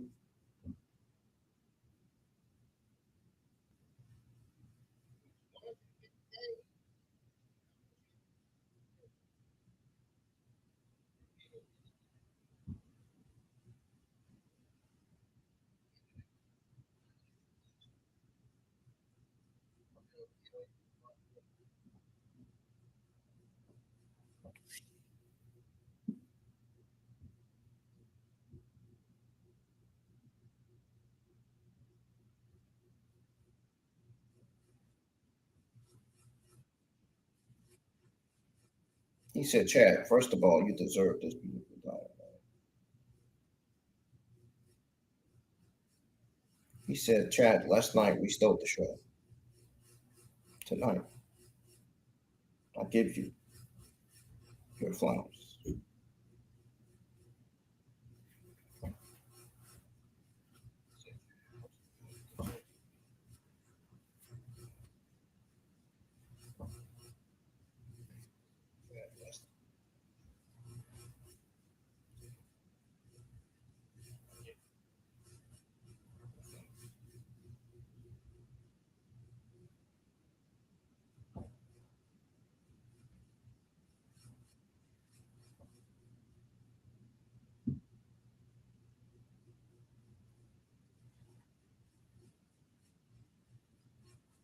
He said, Chad, you are one of the best wrestlers in the world.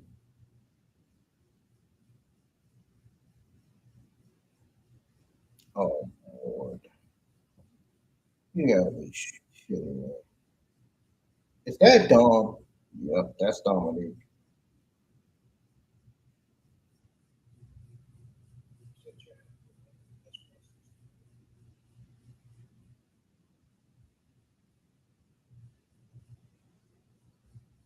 He said, what is this garbage I'm hearing about Chad?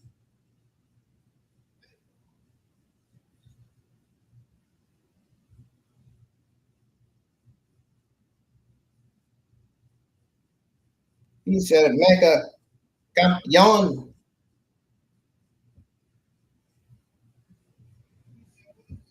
Yeah, more like the yeah, he's the Mega AA champion, but he's got the worst title reign ever as Mega AA champion.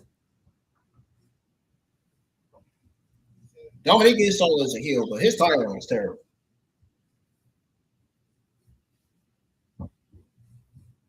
Same thing I said about Liv Morgan and her title reign.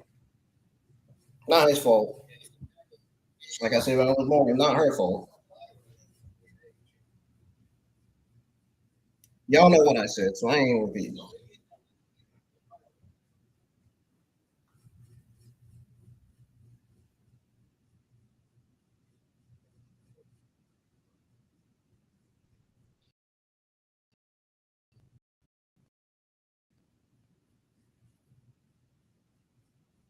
Oh, he said you just keeping my title warm for me. No, he didn't just say that.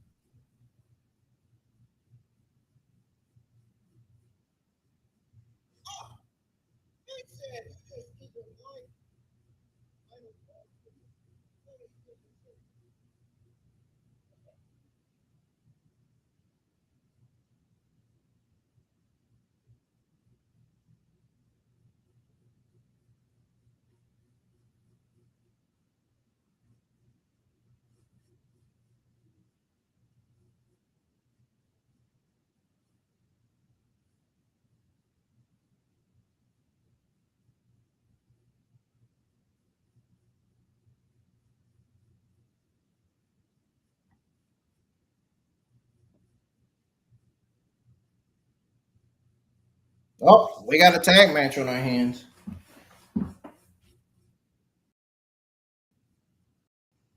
I already knew they the Rings Wrestling sources gave out the spoilers that this match was going to be on Raw.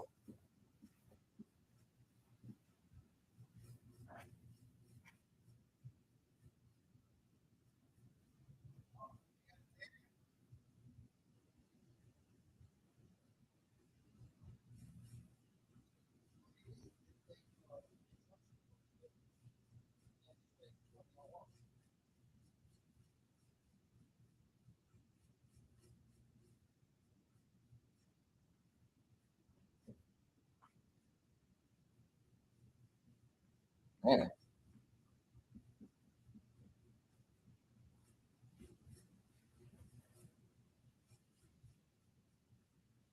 Yeah, like a campeon, like a champion, Michael Cole.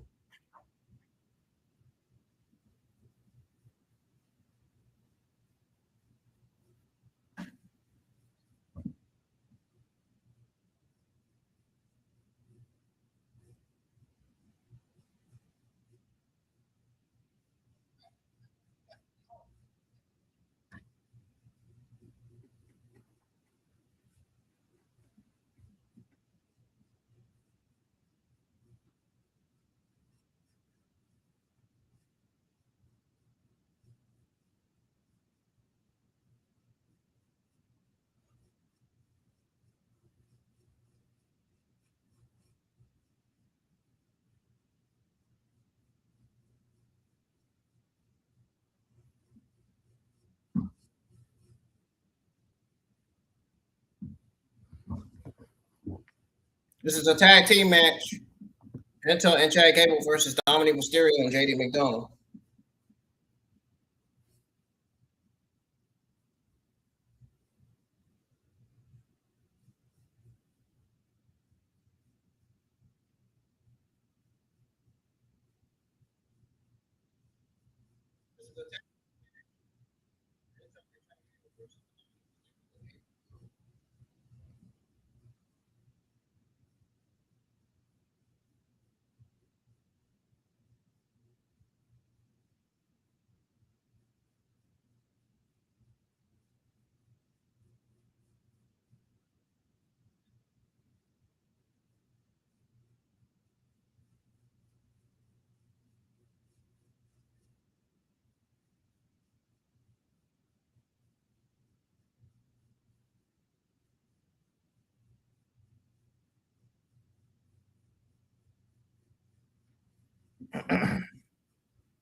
I thought he said he was a soldier. I'm a soldier. I'm a soldier. I'm a soldier.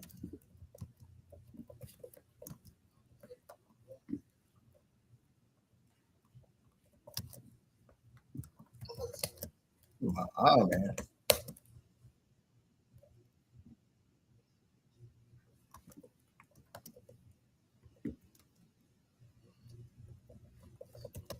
This is our main event, I think. No. Our main event is Jacob versus Royce Keys.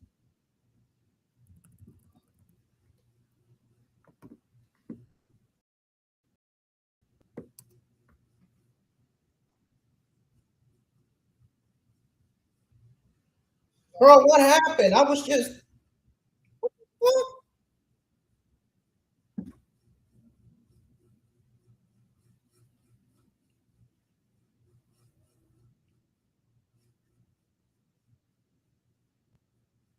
I gotta keep an eye on. I gotta keep an eye on both devices, man. Holy shit, these devices been tripping. I ain't lying. I ain't lying, chat.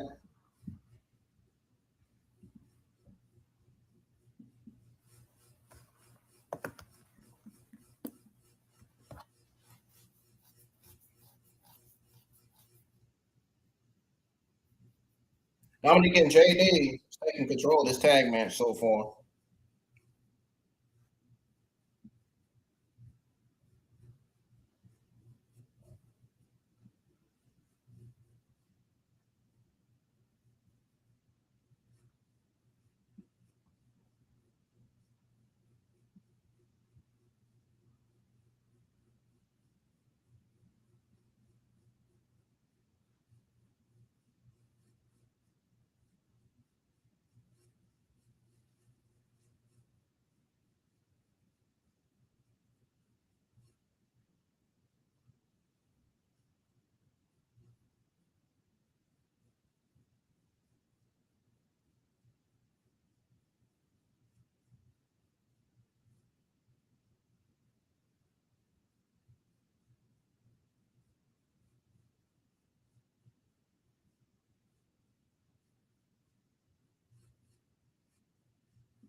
Folks, the Raw Women's Division is officially back alive now that Stephanie and Becky Lynch are back, especially Stephanie.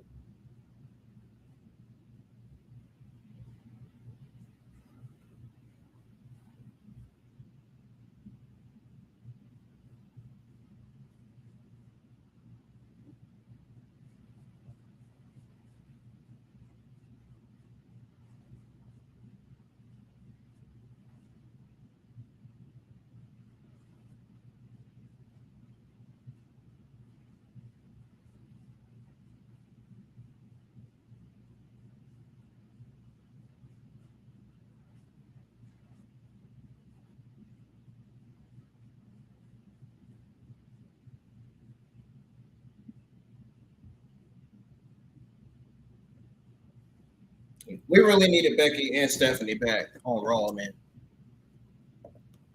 Steph. Oh, I'm about to say Stephanie again. Gable's got the ankle lock in and Dominik can't get out of it. McDonagh, a headbutt to the back of the head.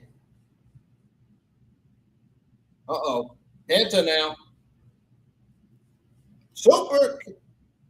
Oh, well, I thought it was a super kick, but it was a kick to the Mexican Destroyer to JD McDonagh. By the way, before that Mexican Destroyer, it was a super kick to the ribs there of JD McDonagh, which I know that had to hurt.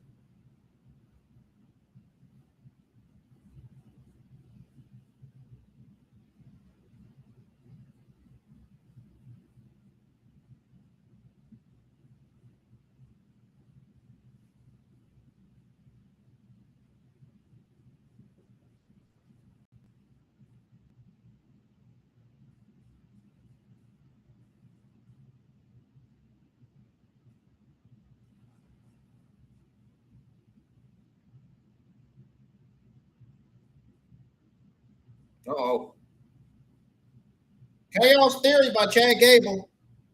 And just like that, Gable and Penta wins their tag team match over Dominik Mysterio and JD McDonagh. But I got to be honest, we have seen this tag match between these two teams already.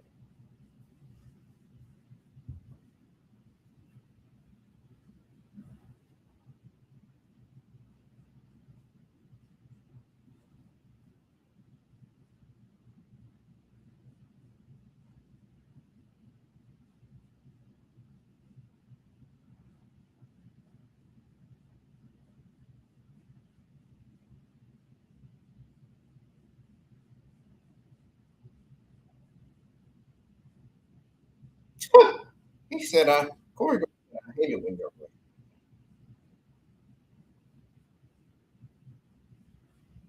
He said that the Michael Cole.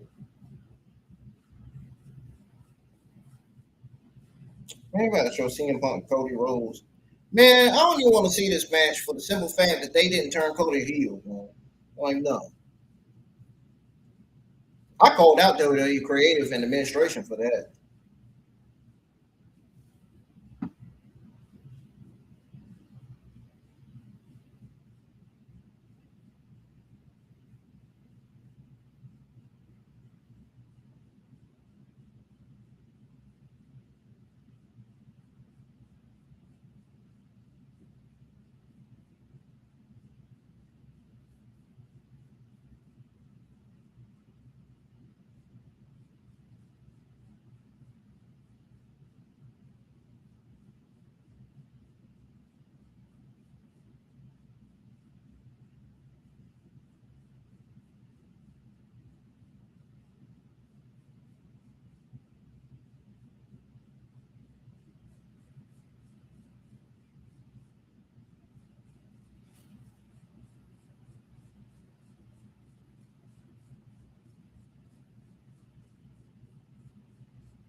Thank God they got that footage off the screen. There's Lyra in the background talking to Adam Pearce.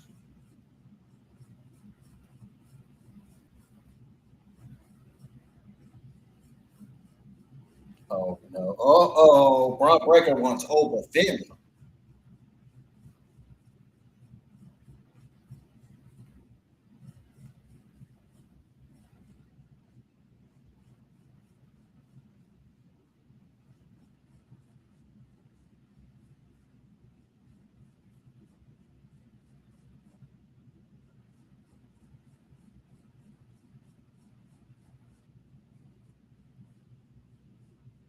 Yeah, Bron Breakker said, "I'm sorry. I thought that was your new best friend."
The Raw Women's division is officially saved, man.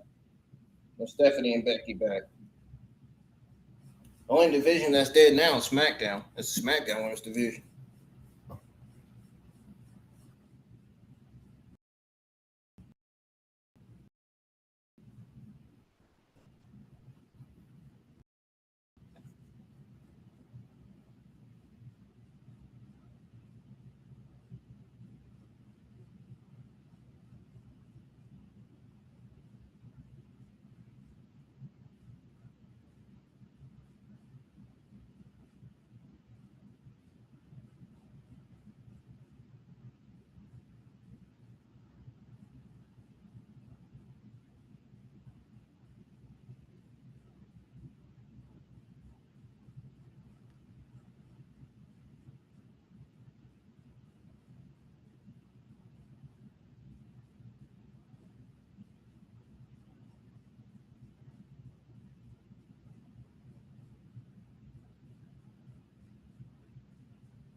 Man, they take his song off the freaking show. They trying to take his theme song off because they're showing the rematch.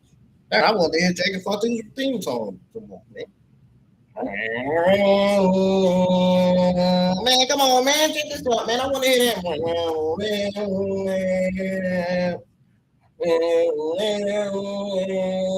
Oh, there you go.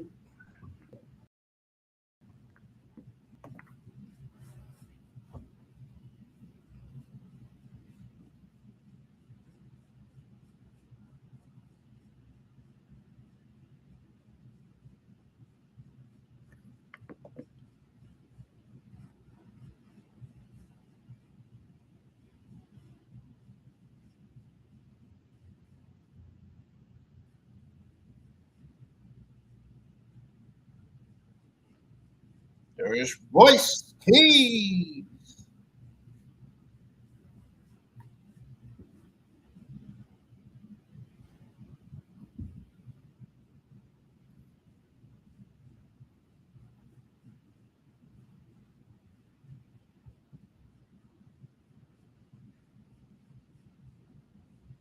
It's the first time they gone one on one in WWE.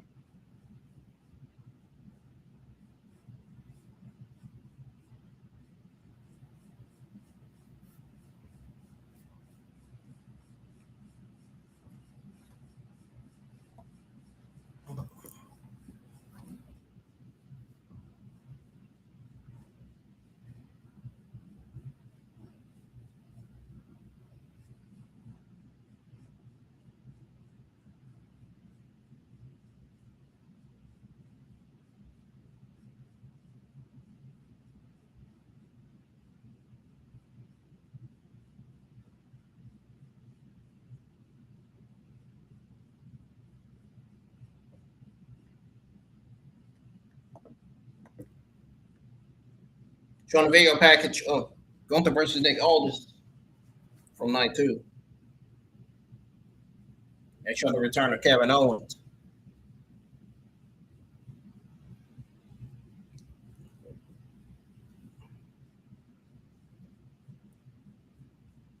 KO was back.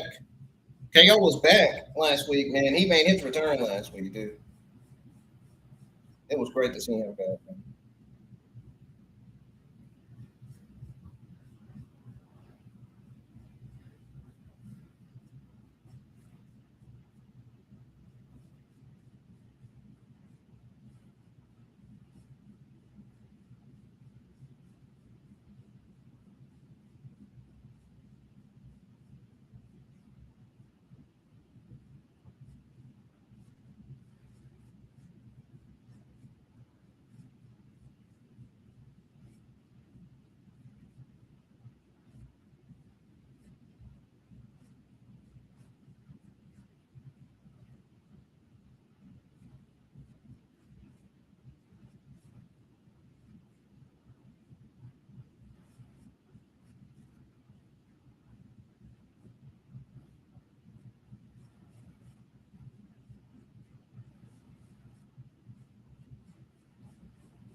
Oh, Jacob Fatu just put Royce Keys down, man.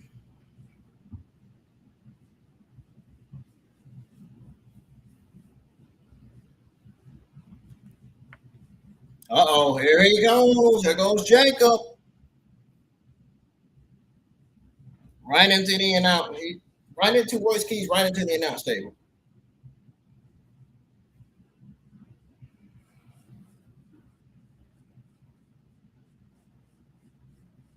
He said, I told y'all ass. I told y'all ass. Uh-oh. Oh, whoa, whoa, whoa, whoa, whoa, whoa. Okay. Okay. Yeah. I don't think he's gonna be doing that. That's not dying anymore because he just got sent to the steel steps. And that had to hurt. Who that had to hurt his ankle? Bro, why is there a spider up here?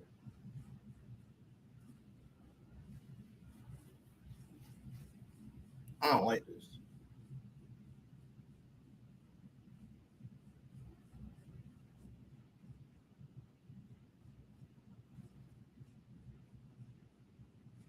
Come on, man. Why ain't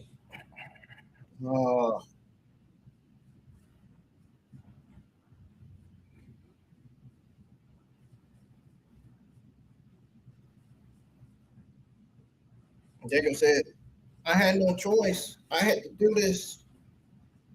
I ain't had no choice.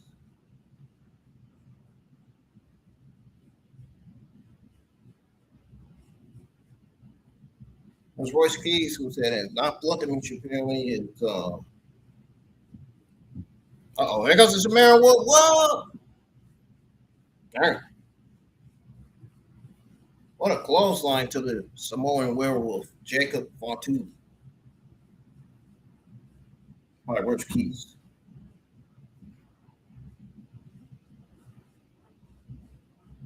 Uh-oh, he's going for the power slam. What is he going to do it on?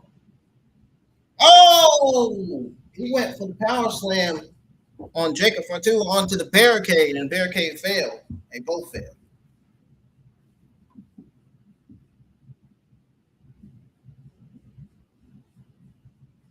Royce Keys just drove Fatu through the barricade.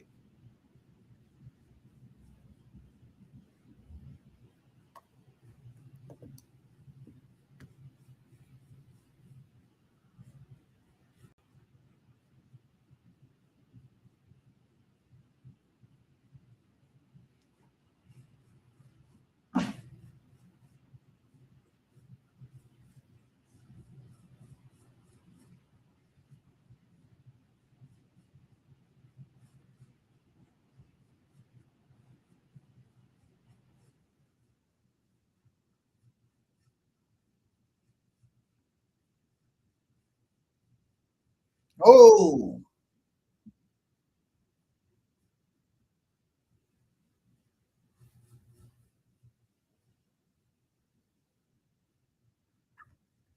wow. He's hit the floor really hard. Diesel, deep. Stuff ain't no darn joke here.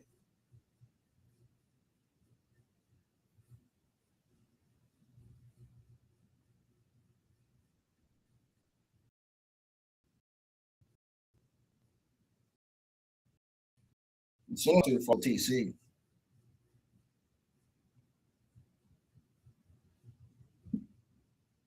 Corey Grace said, unfortunately, their French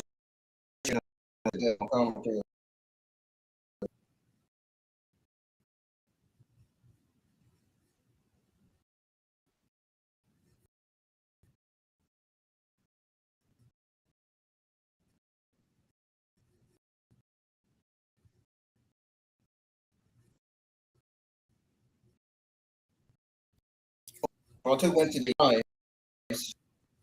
He went up.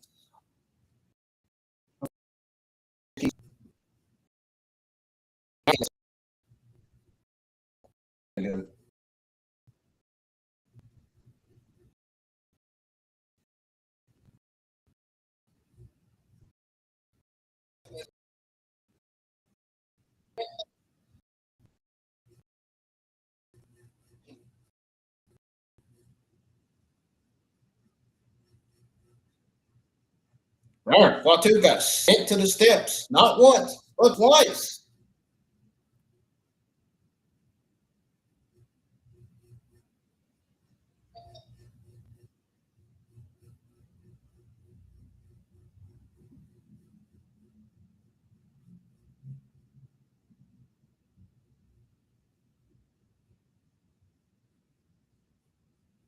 Oh, Royce Keys is throwing a whole bunch of chairs in the ring.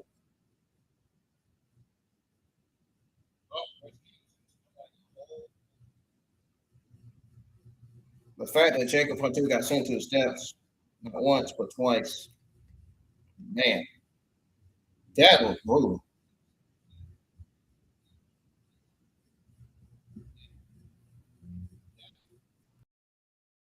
Oh, Jacob stops Royce Keys right in his tracks.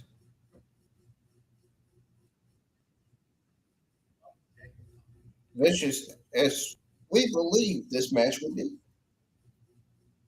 Yep.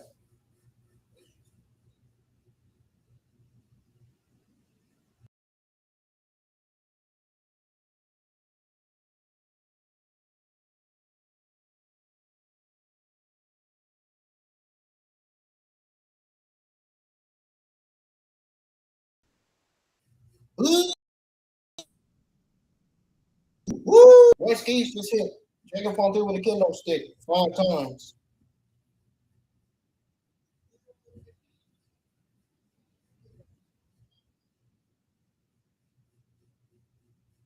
Oh, he's got the table in his hand.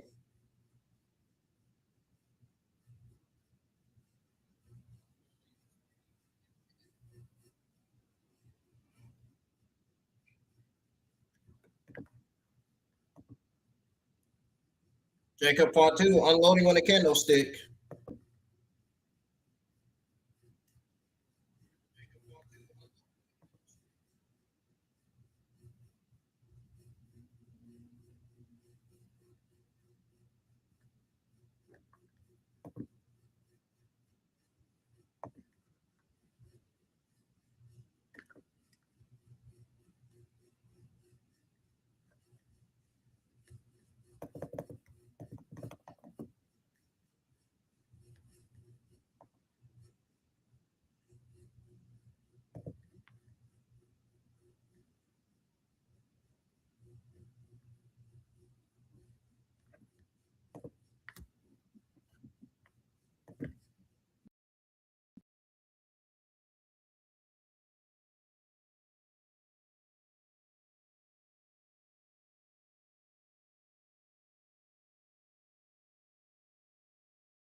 between the chairs.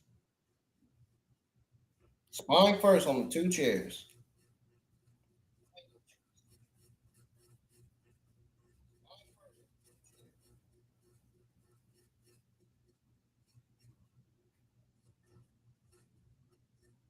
DDT on the steel.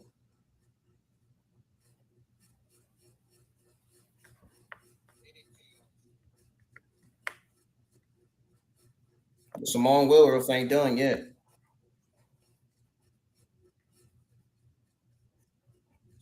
What is Royce Keys thinking? A power slam on the chairs. Jacob somehow kicked out. Jacob Fatu is a tough son of a gun, man.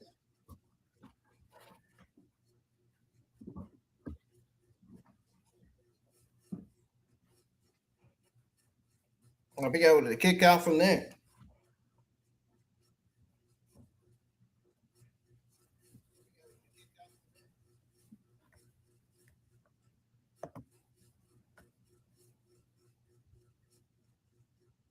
Pop up, Samoan drop on the table. Yeah, that's it for Royce. He's done. He's done.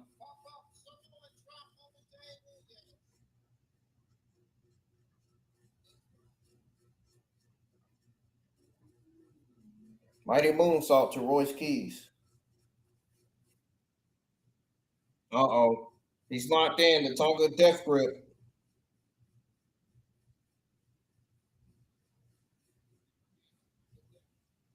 Taking the breath from Keys.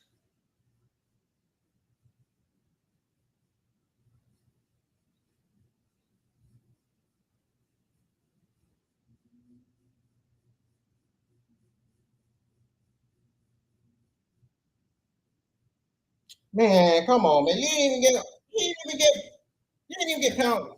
What the fuck, man? You didn't even get Royce Keys a chance to get out of it. You just rang the fucking bell, man.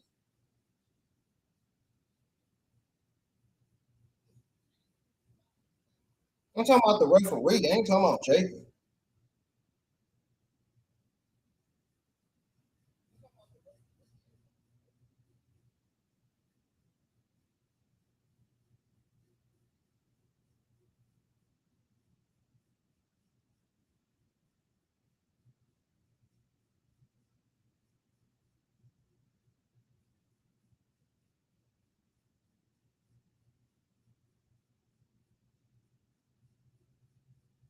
Okay, somebody got to stop Jacob, man. Get the cops out here or something.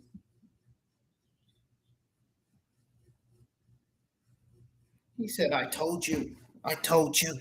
It's family business. Darn, he got blood coming out of his mouth. Damn. Oh, Lord.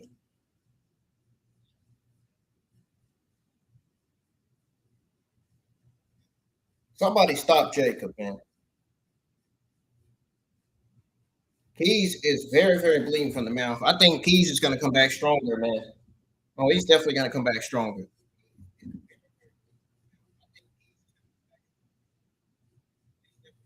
Oh, no. Oh, no. He's going to injure the neck of Powerhouse Hobbs. I'm not looking. I'm not looking, bro. I ain't looking, man.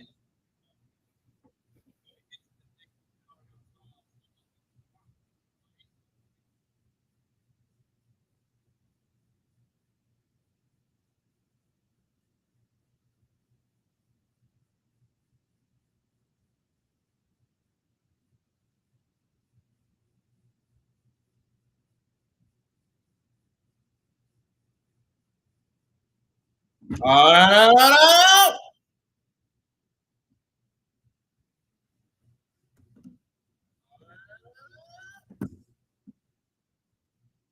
Royce Keys is out. He's probably going to be out with a neck injury now after that.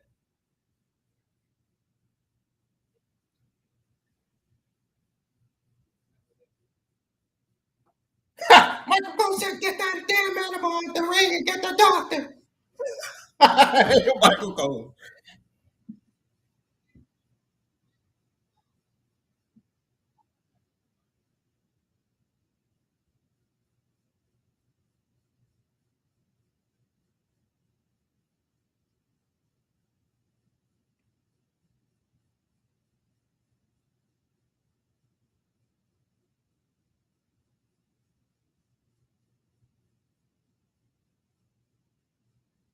on approval from the tribal chief. Bloodline business just got as nasty as ever.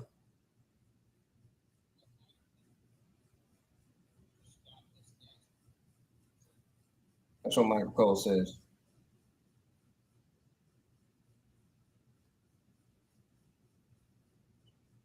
Oh wow.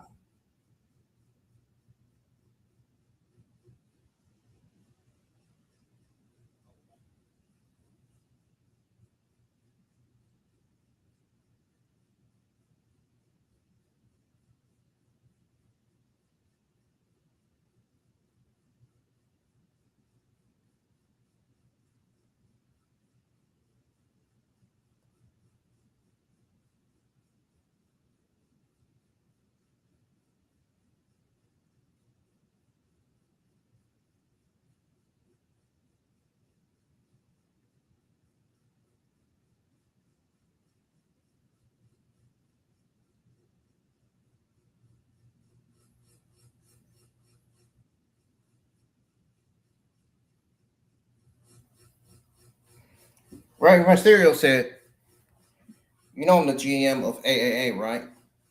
Let me run something by you." Ooh, I wonder what Roman Reigns and Rey Mysterio's about to discuss about. Oh, snap! That ending just got interesting. Holy shit, man! That ending, man. See that like that. Oh,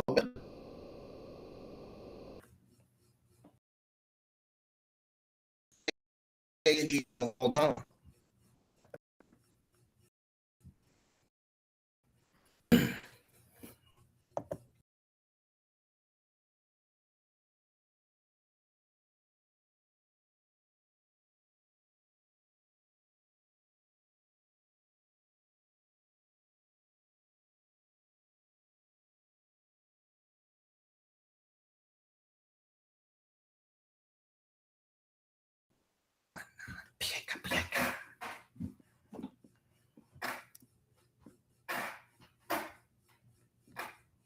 My chair always make that noise.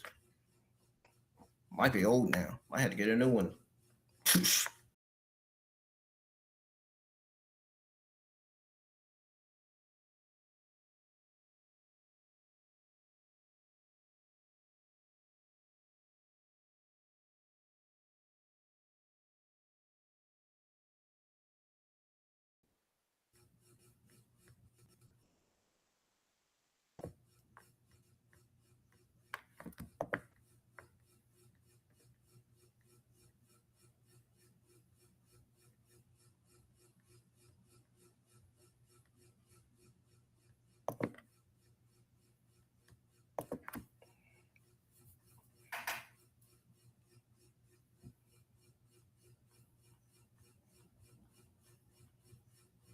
I'm a little behind on tweeting out my thoughts on Raw, man. Just a tiny bit behind. I hope they put Raw back on all my accounts, man. So I don't got to use the VPN again. I'm talking about Netflix. I know I use my VPN for SummerSlam nights 1 and 2 and for SmackDown NXT. Put Raw back on there.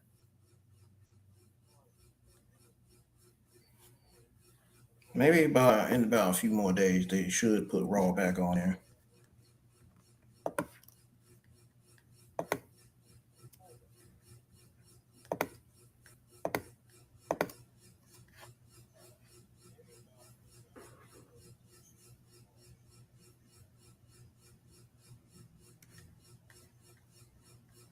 I'm gonna try to clear my sign outs and clear the cookies and try again. That's what I'm gonna do.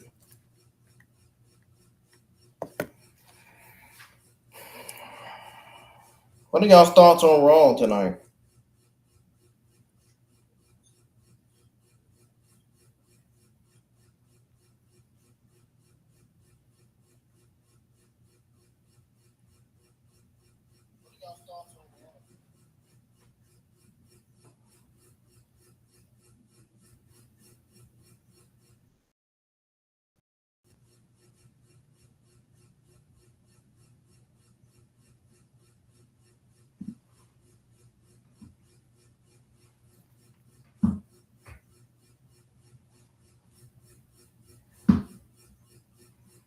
I cannot believe Rey Mysterio asked Roman Reigns to run something for AAA.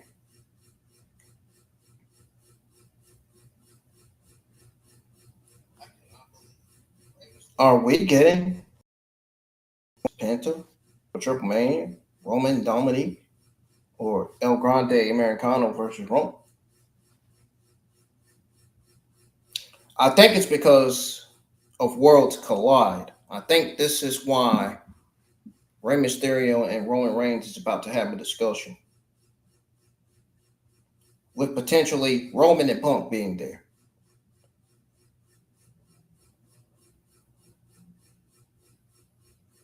So we could be seeing a Roman and Punk appearance on AAA. So be on the lookout for that. We might, potentially. That's huge. That's huge if that's true. Holy shit, that's huge. And the bloodlines, Jimmy J and Jacob might come with them. As you know, the Hispanic fans are going to want to see them. Talking about the Hispanic fans in the AAA crowd.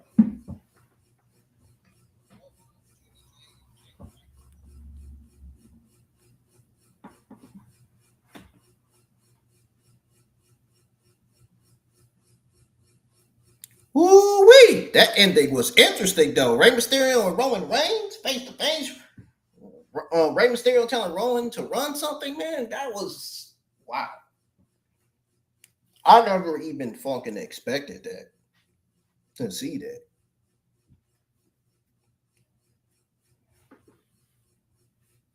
Sure, they're gonna have an incredible conversation about WWE Worlds Collide because that's what I think they're gonna be talking about. Can't be anything else other than that.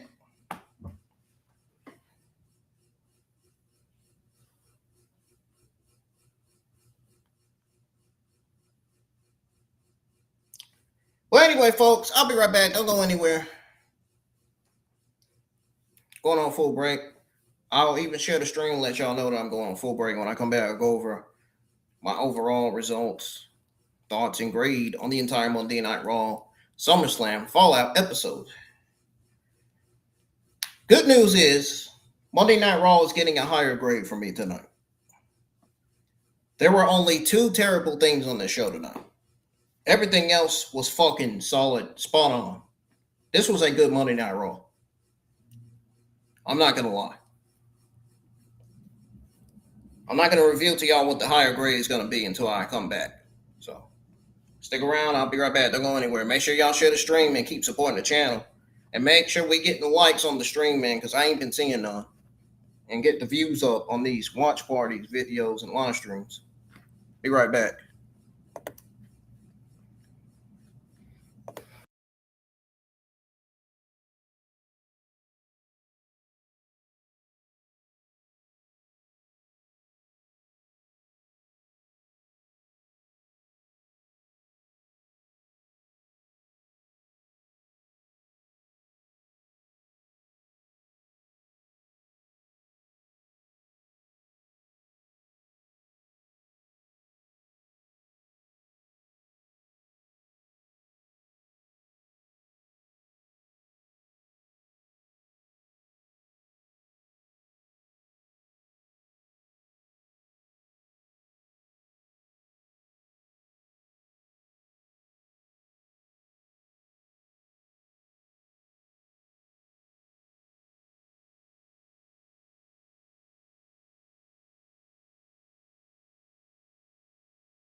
broken loose.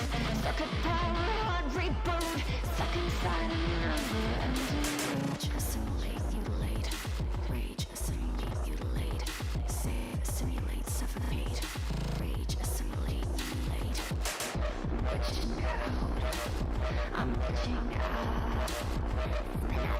I'm glitching. It's over now. Reality is loud. Chaotic sound. I'm glitching out.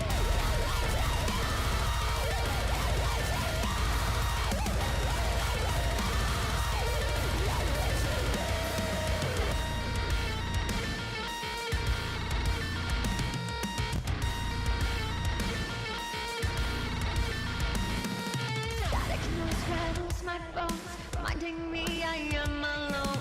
Can't escape this terror scream, can't decipher this directive range.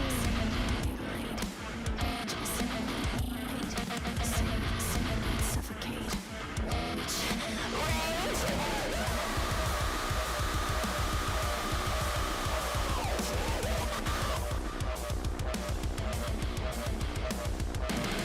I'm glitching.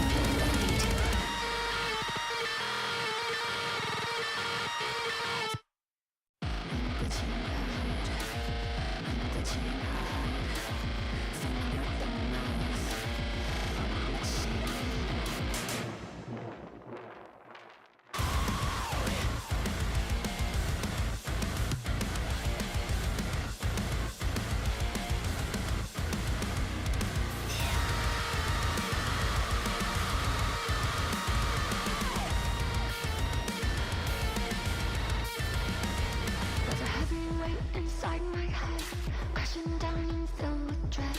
Destruction grinding in my mind, memories rewind and intertwine. Read, assimilate, mutilate. Save, assimilate, suffocate. Read, assimilate, mutilate.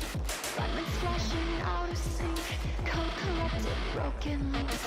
Stuck at power, hard reboot. Stuck inside a never-ending loop. Assimilate, mutilate. Rage, assimilate, mutilate. Save, assimilate, suffocate. Rage, assimilate, mutilate. I'm glitching out. I'm glitching out. I'm glitching. It's over now.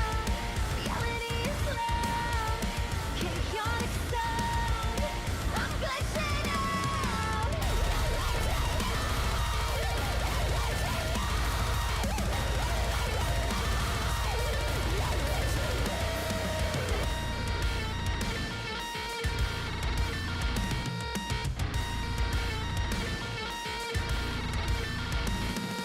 Static noise rattles my bones, reminding me I am alone.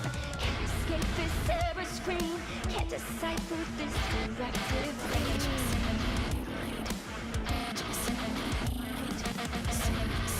Suffocate.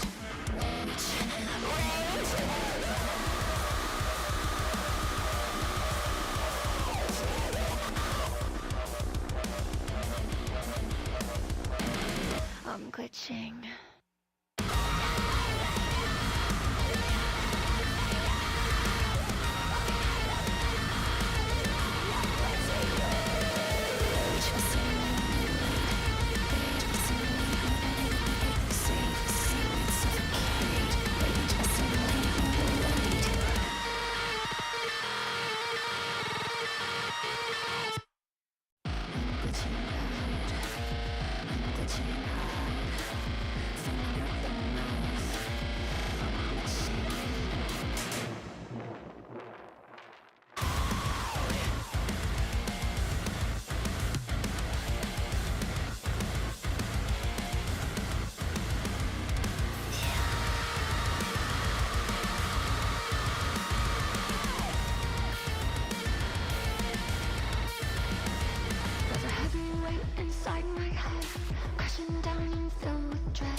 broken loose.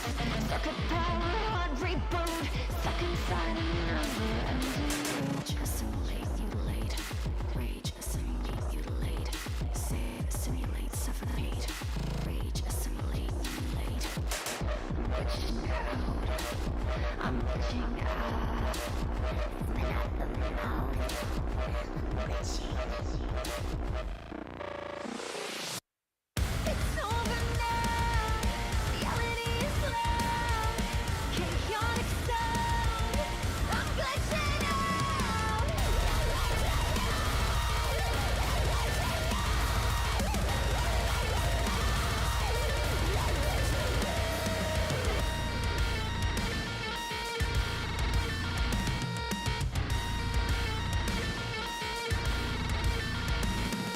Static noise rattles my bones, reminding me I am alone. Can't escape this terror scream, can't decipher this directive dream.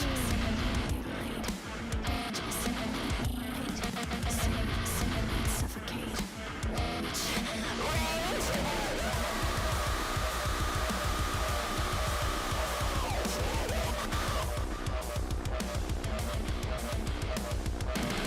I'm glitching.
当您需要帮助时，请联系乘务员。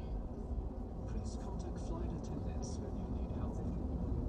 女士们、先生们，感谢您的关注，祝您旅途愉快。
All right, y'all, I'm back.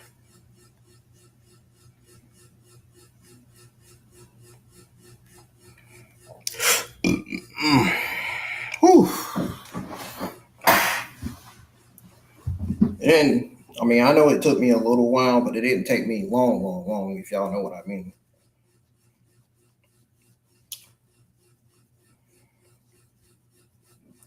Well, we're going to go ahead and go over my overall results, thoughts, and grade on the Monday Night Raw SummerSlam Fallout episode. Good news is I will not be going over any WWE news tonight. That will be tomorrow night. So,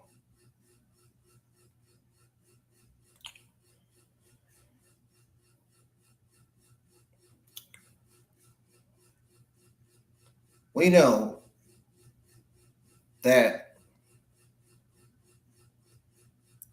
Triple H administration and his shitty creative writing team still has creative booking and writing fixing to do. The bad news is their creative booking and writing is still terrible. And I'm still sticking to the fact that despite the fact that we had a very, very average B plus Monday Night Raw tonight, the Triple H administration and the WWE creative writing team still needs to be fired. They still all need to be fired and removed from their positions. Even Bruce and Michael Hayes. Those two guys should have already been gone, and they're still there. So despite all that, I will say again that Monday Night Raw was a very, very solid average B plus show. It was a very good show. Everything on this show was solid except for Bron Breakker versus Joe Hendry and Liv Morgan's terrible promo. They need to give, I don't know what it is about her bad promos, but the administration and the creative writing team needs to give Liv Morgan better promos to cut that will, make her look good. These terrible promos made her look bad tonight. I mean, they were absolutely terrible, absolutely boring to listen to. She just kept saying the same things over and over again, dude. And the way that WWE has been poorly booking and using Joe Hendry and Bron Breakker needs to be studied. Bron Breakker they need to get Bron Breakker the hell away from the division. Nothing's going right for Bron Breakker in the division right now.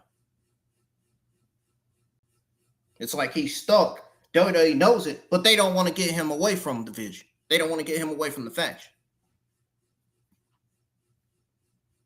The booking for Bron Breakker has been absolutely awful. Get him away from the division. They need to get him away from the division as soon as next week, I'm telling you. And I hope the Triple H administration, WWE creative writing team has been listening to the fans. Obviously, they have been, because they have been for the way this show was tonight.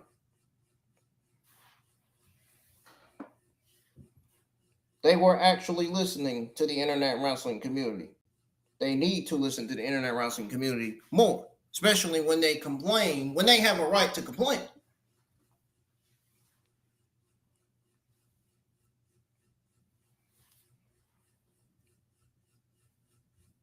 Let me tell y'all something.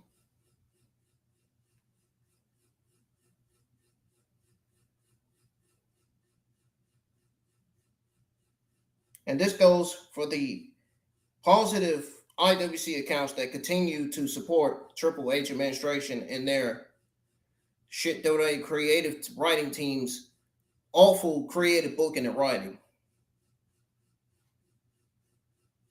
You can't just tell the entire internet wrestling community to shut up, man. You can't just tell fans like me who care about the talent to shut up. If Raw, SmackDown, NXT, and Evolve have bad creative with no fresh stories or matches, the IWC, and I don't care what anybody says, the IWC has every right to complain. I put this on YouTube community tab and Twitter X as well. I'm going to say it. I'm going to say it again because it needs to be heard. Get Bruce Pritchard and Michael Hayes out of there, dude.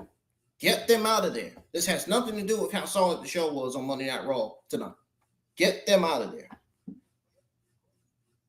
They should not be there. Same old thinking, same old lazy booking.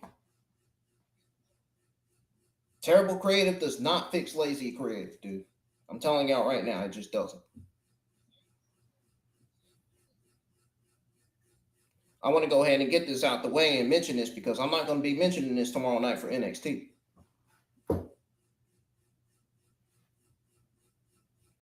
That's why I went on ahead and said this now in person so y'all will know that I actually put out those posts and tweets about the Triple H administration and his terrible creative writing team and Bruce Pritchard and Michael Hayes. I'm telling y'all this in person on the audio. Hell, if you want me to turn on the webcam and tell you on camera in person, I will. I am more than welcome to. I am more than happy to.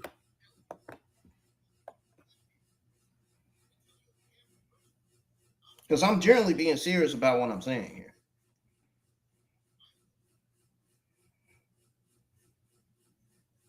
Like I said, terrible creative does not fix lazy creative. Same old stories don't fix it. Better creative booking and writing, better administration fixes it. Push younger talent. Fix the men's, women's, and tag divisions on all 4 brands, dude. Book the right matches that get people hyped. Yes, I'm talking about Raw, SmackDown, NXT, and Evolve. Hey. Let me tell you something, man. This is the honest God truth. And everybody in the internet wrestling community will agree when I say this about AAA. AAA has all that right now. It is the best show of this entire year for a damn reason.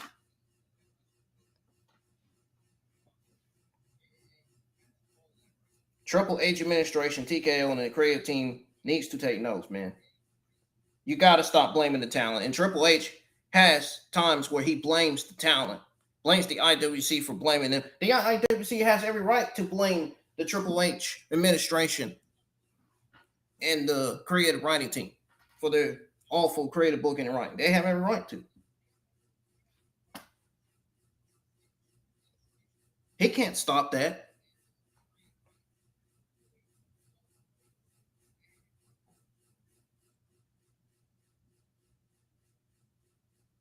It's not the internet wrestling community's fault, dude. Fix the freaking roster, man. Give youth TV time. And fix the creative and the ratings. The audience and interest will come back. I said what I said.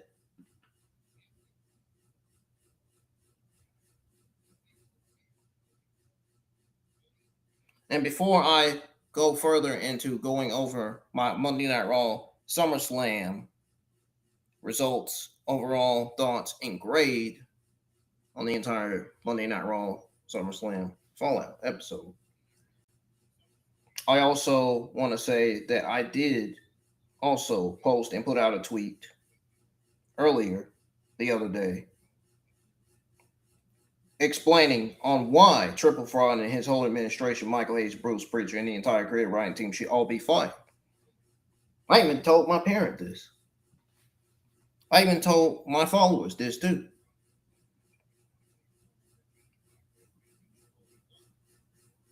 Because what are we watching every week on Raw, SmackDown, NXT, and Evolve? What are we watching, folks? I'll tell you what we're watching. The same 5 matches on loop, starts and stops on pushes, no payoff, no fresh feuds, young talent getting 2 minutes, then disappearing for a month. The tag division on every brand is dead. The women's division gets hot, then gets killed with bad writing. Well, now that Becky Lynch and Stephanie are back, now the women's division is not dead anymore. Now the women's division has a boost and it's back to getting close to getting back to where it should be. The only women's division that's dead now is the SmackDown women's division. Now they need to get the SmackDown women's division back on the map. They do that, the women's divisions will be good. And you won't hear a single complaint from the internet wrestling community on Twitter X about the women's divisions being dead and terrible. NXT Evolve kids, man, let me tell you, they never get a real chance to grow because the old heads always want to stay comfortable. The old heads, the higher ups.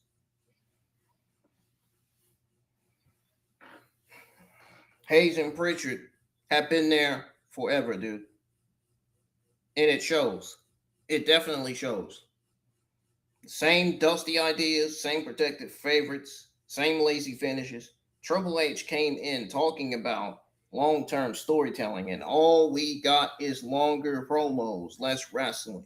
TKO style rush PLEs with 6-minute matches. That's not best for business, man. That is killing interest. That is killing the business.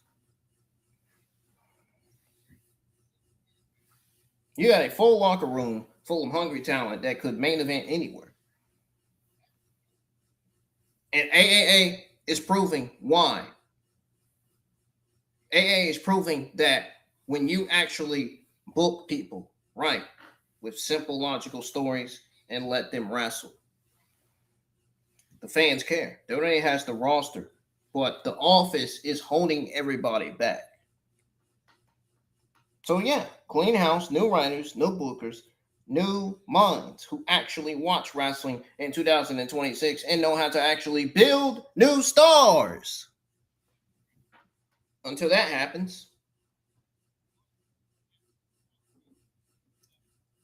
the IWC, because there are some the IWC accounts that keeps continuing to blame talent instead of blaming the terrible administration and creative team.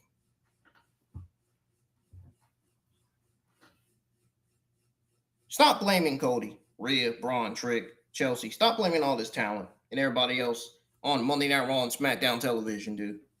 Blame the people holding the pencils. Bottom line.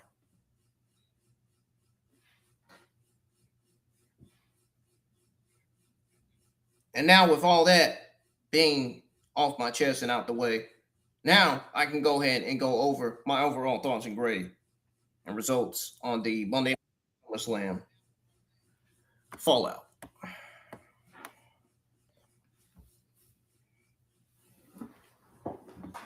Battery's about to die. I ain't trying to.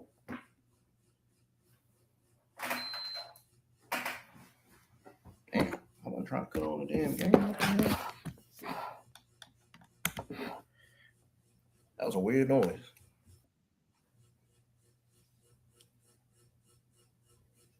It's just gonna have to stay that way. I ain't finished. Okay, so here's the results, folks.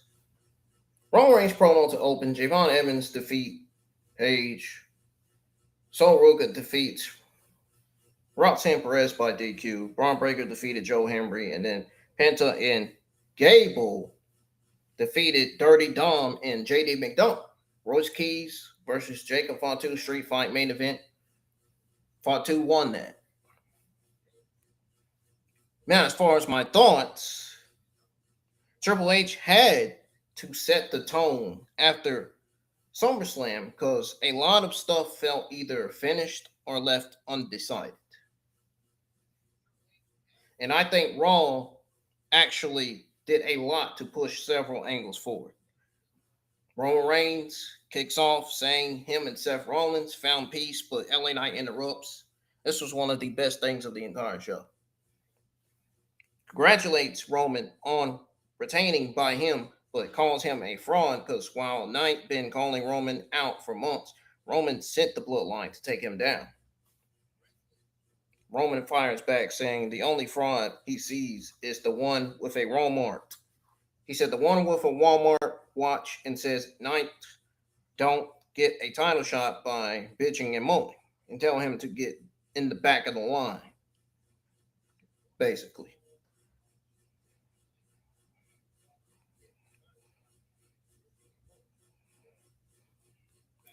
Now, Knight says Roman been shielded by everybody his whole career, and he's everything Roman is and everything he want to be. Giving LA Knight a live mic with Roman Reigns was the best decision. That felt big. That felt big, man. It really did. Then we got superstar arrivals. Javon Evans versus Ethan Page was a good, fast showcase for the young guys. Even Javon Evans gets the win. And then Big Cass all of a sudden returns and lays out Evans after the match. Which Big Cass looked in the best shape of his life, of his entire career. I mean, I did, well, from looking at coming back, I prediction that Roman Reigns and Chad Gable will be on Monday Night Raw. There will be, I made a prediction saying that Roman Reigns will be on Raw and there will be a Chad Gable IC title celebration. But I didn't think Chad Gable was going to be in there to cut a promo. I thought it was going to be an actual celebration. You know what I mean? Like kind of how it was when he beat Penta to become the new IC champion.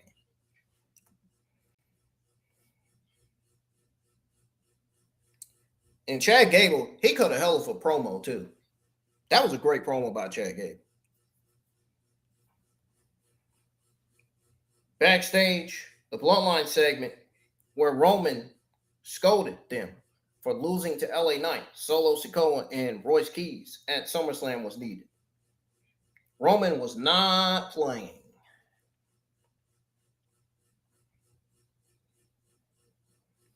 Liv Morgan promo with Raquel and Roxanne was terrible. I'm sorry, dude. Liv congratulating Raquel on winning the women's IC title, then saying because there's no challengers, she'll become longest reigning women's world champion of all time. Dude, that promo was just fucking bad. I did not like that promo.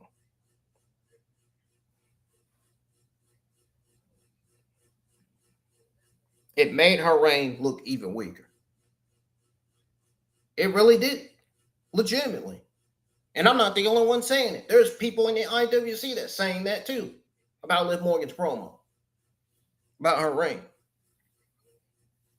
Not just me saying it. Becky Lynch said it. Becky Lynch said, even she said that Liv Morgan's title reign was terrible.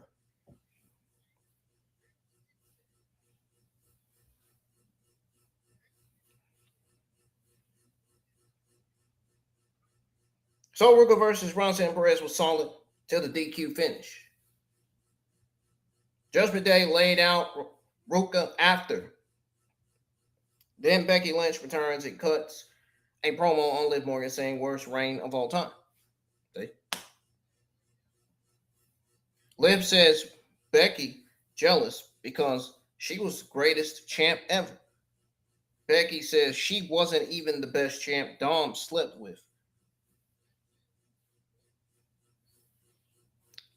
Laughing my ass out. Savage.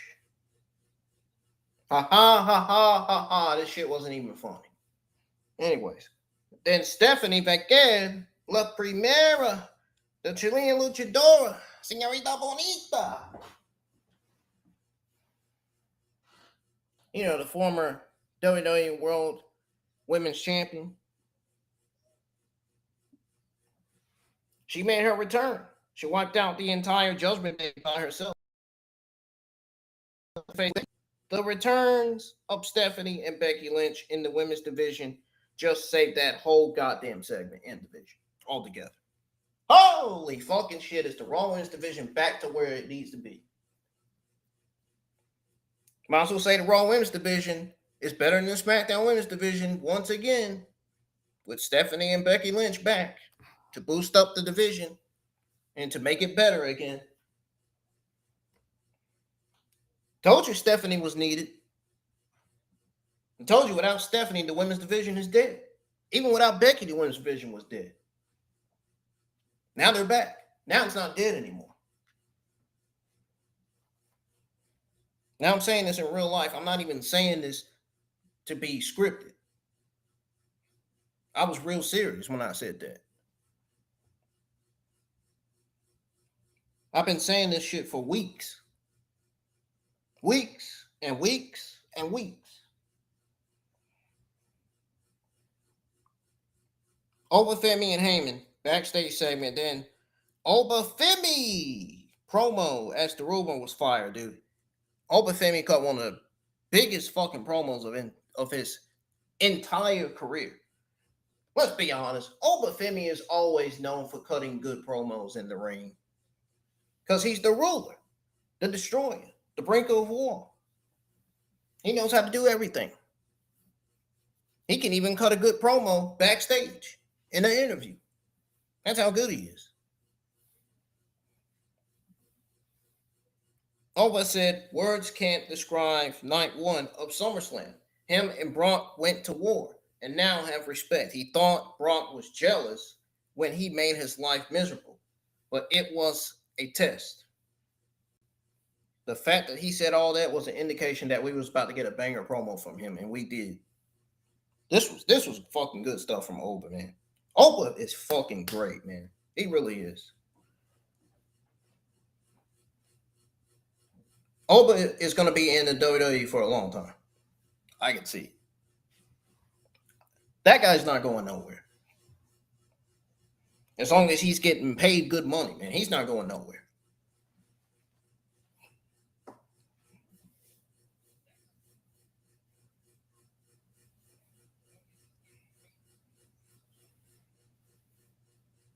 Brock told him to the deepest ocean, but he swam up and passed. The beast can rest. That's what he said. Oh no. No. I don't want to say the beast can reset and he reappears. Oh no. Then we'll end up getting a Oba Femi Brock Lesnar feud all over again. We don't want that. Let's move on from that. Let's move Oba to the title scene now.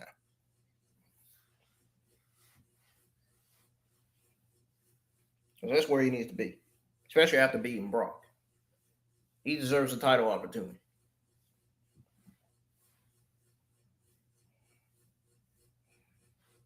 Now, there is no correct path. We forge our own destiny. And with the torch passed, he will lead a new generation. An old guard will fall. He says if anybody got a problem, they answer the ruler, the destroyer, the breaker of war. He hits the pose under the spotlight. Then Bron Breakker, Austin Theory, and Maxine Dupree came out, and Bron Breakker goes face to face with Oba on the ramp, staring him down, teasing Oba versus Bron Breakker. That's money. That's future. I think they should book that for next week's Raw to see how it would go. If it goes well, they should book that for a damn pay-per-view or premium live event. Well, WWE used to call their PLEs pay-per-views, but now they call them PLEs now.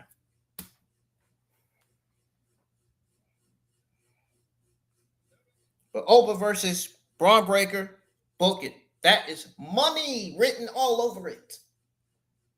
That's future right there. Future versus future. That's what that is. Joe Hendry versus Bron Breakker.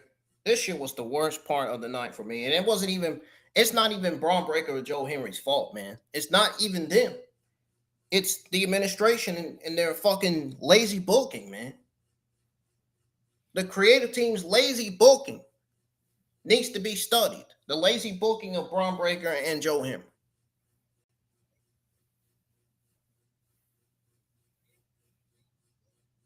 Why the fuck would WWE go so hard after Joe Hendry just to book him like a straight jobber, man, like a straight loser to Bron Breakker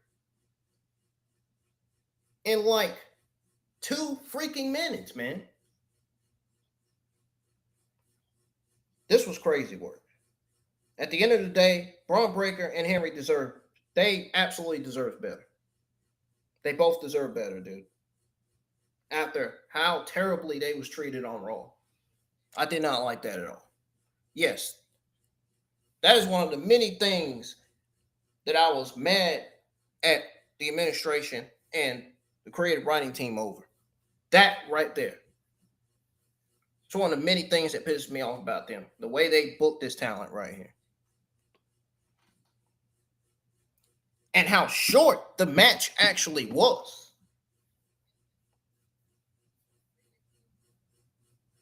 That booking for this match was absolutely embarrassing. In every sense of the word. And then you had Tozawa attacking Theory after it repeatedly made no sense. Get Bron Breakker away from the Vision, Triple Fraud, and creative team. This ain't it for Bron. Get him away from there. Move him on to be a singles competitor. He needs to be solo. He's better off solo anyway.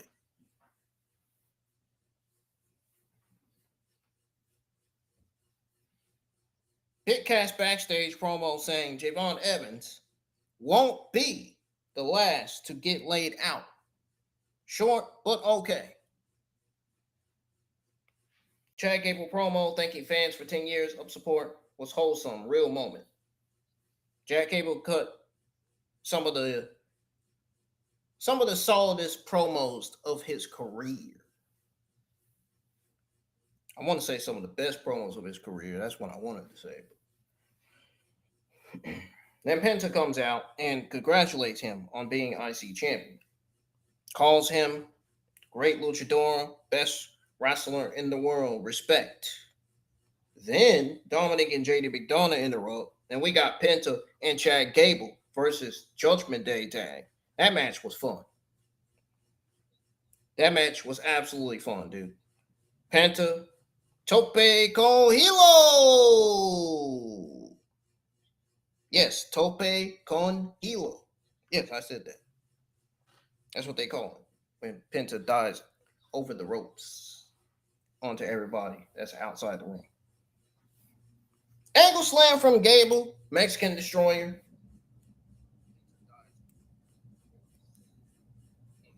Mexican Destroyer on the floor. Dom tries to cheat with the hammer in the boot. Penta hitting him with the belt. Chaos Theory for the win. This was a solid tag. Yes, that move was called Chaos Theory.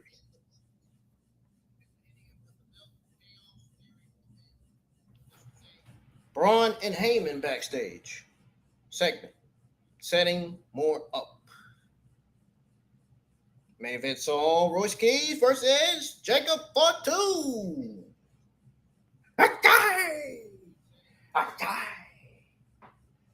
Get your ass on you. Oh yeah. Oh yes, man. Oh no, that's Booker T. Oh hell no, that's Booker T. I ain't gonna be saying that like Booker T now. But man, woo! This street fight was freaking a solid average B+. This was a fucking hell of a street fight between Royce Keys and Jacob Fatu. This shit was hard hitting. This was like Dave versus Goliath, dude. It kind of reminds you of babyface Roman versus heel Brock Lesnar-ish, to be honest. Brawl all over, through timekeeper, pile of steel chairs, Fatu candlestick shots, Keys driving Fatu spine first through chairs. Fatu implant DDT on chairs. Keys power slam through chairs. Jacob top rope moonsault, then Tongan death grip for the win.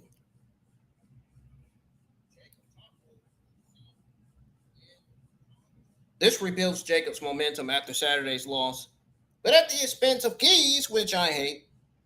Then Roman Reigns appears and acknowledges Jacob and Rey Mysterio confronts Roman with AA business proposal for Triple Mania. Interesting. Holy shit, man.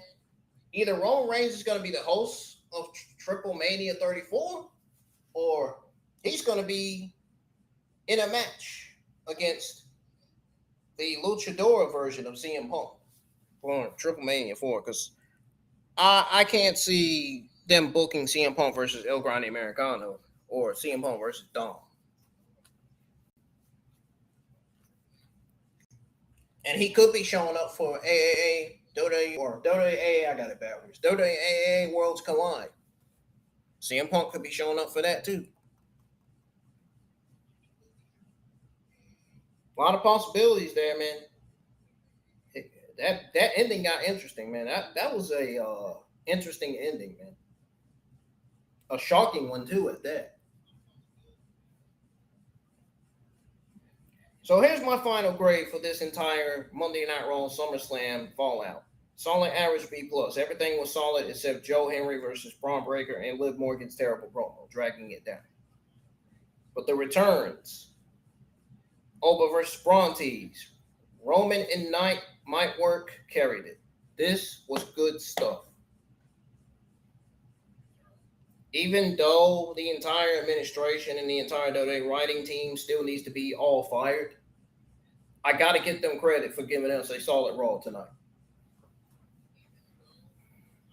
You got to give them some credit. And I will give them that.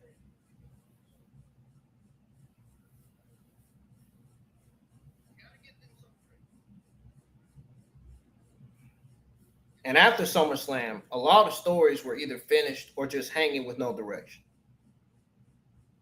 So Triple Fraud had to come in and set a tone on Raw. And he did that last night. Like I said, the show pushed so many feuds forward at once. We finally got some life back in the women's division. This is one of the reasons why I graded this a solid average B+, but I got a little bit more to say as to why I graded this a solid B+.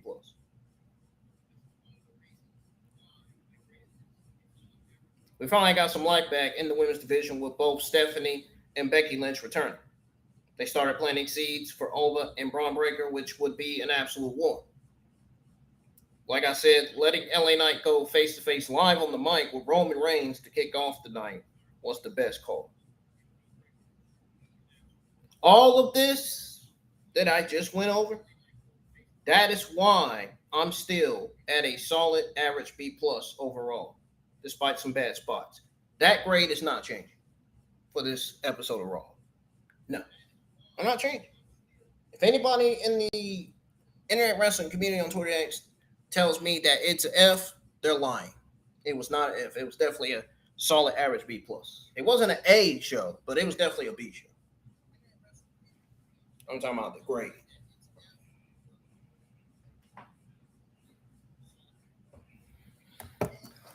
That's all I got to say, folks. I'm getting the heck out of here. I appreciate those of you that could make it to tune in. Those of you that didn't make it, lucky for you, the Monday Night Raw SummerSlam Fallout Watch Party will still be on the channel. The closed caption should be available probably later. The watch party has to get processed by YouTube before it can be officially available. But I got other watch parties y'all can listen to. Last week's Monday Night Raw watch party, last week's NXT, SmackDown, and AA, Verano de Escandalo week 2. Those watch parties are still on the channel.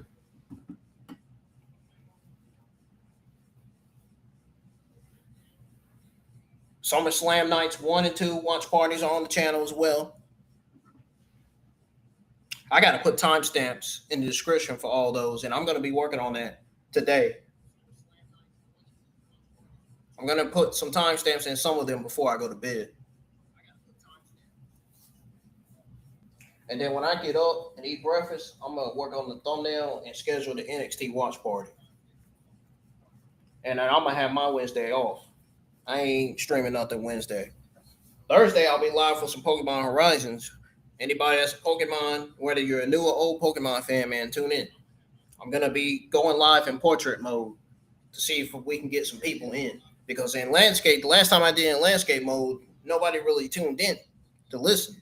I mean, there was only like 2-3 people the last time that was, watching and listening to my commentary on the, Pokemon Horizons episodes 13, 14, 15, and 16.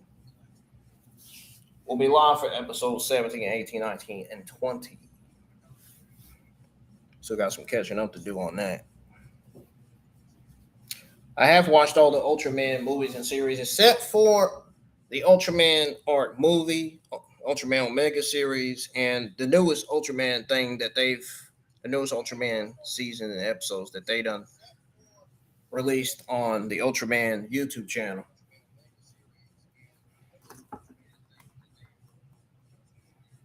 I haven't tried Dragon Ball Spark and Zero yet, but soon I will be getting it. And I will be trying it out for myself. I will be showcasing all the characters though, and show y'all how, and show y'all, exactly what it's like to do an actual Dragon Ball story, But I'm mainly gonna be showcasing the characters. I'm mainly gonna be trying out the characters on there. I want to download the rest of the characters from the DLC on Dragon Ball Z Verse 2, Super Villain Goku. I want to try those out too. I'll be getting back to all that soon.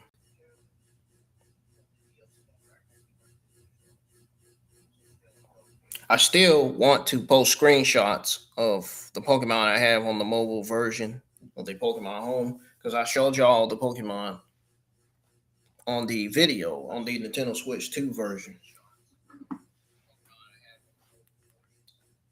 I ain't gonna be streaming games until I have good quality, man, enough for stream games. I only got quality enough to, do watch parties and stuff and upload video, gameplay video and stuff. You know what I mean? At least I got enough quality for all that.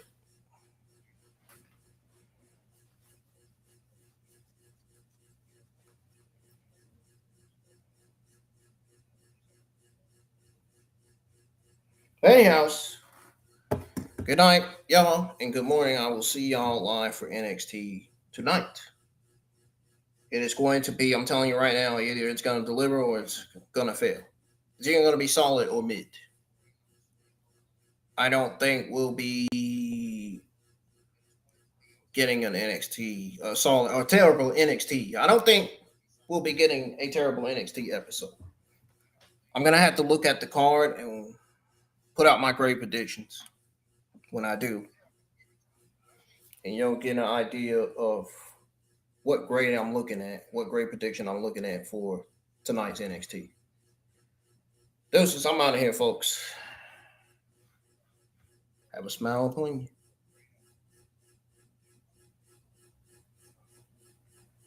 Take it easy, folks. I'll see y'all live for NXT. I'm out of here. And stay safe always. All these wildfires in Spokane, Washington. 65,000 people had to evacuate, man. I seen that yesterday. I always had the Weather Channel on my TV every week. And we're supposed to be getting storms here in North Carolina today. And yes, I will be live during that. If it stops at 7, because I'm going to be live at probably at 7:50. I want to go live early before NXT goes on. So that way I won't have to, start streaming right away when NXT comes on. Because as soon as NXT comes on, the stream is just about to start. I want to be on time.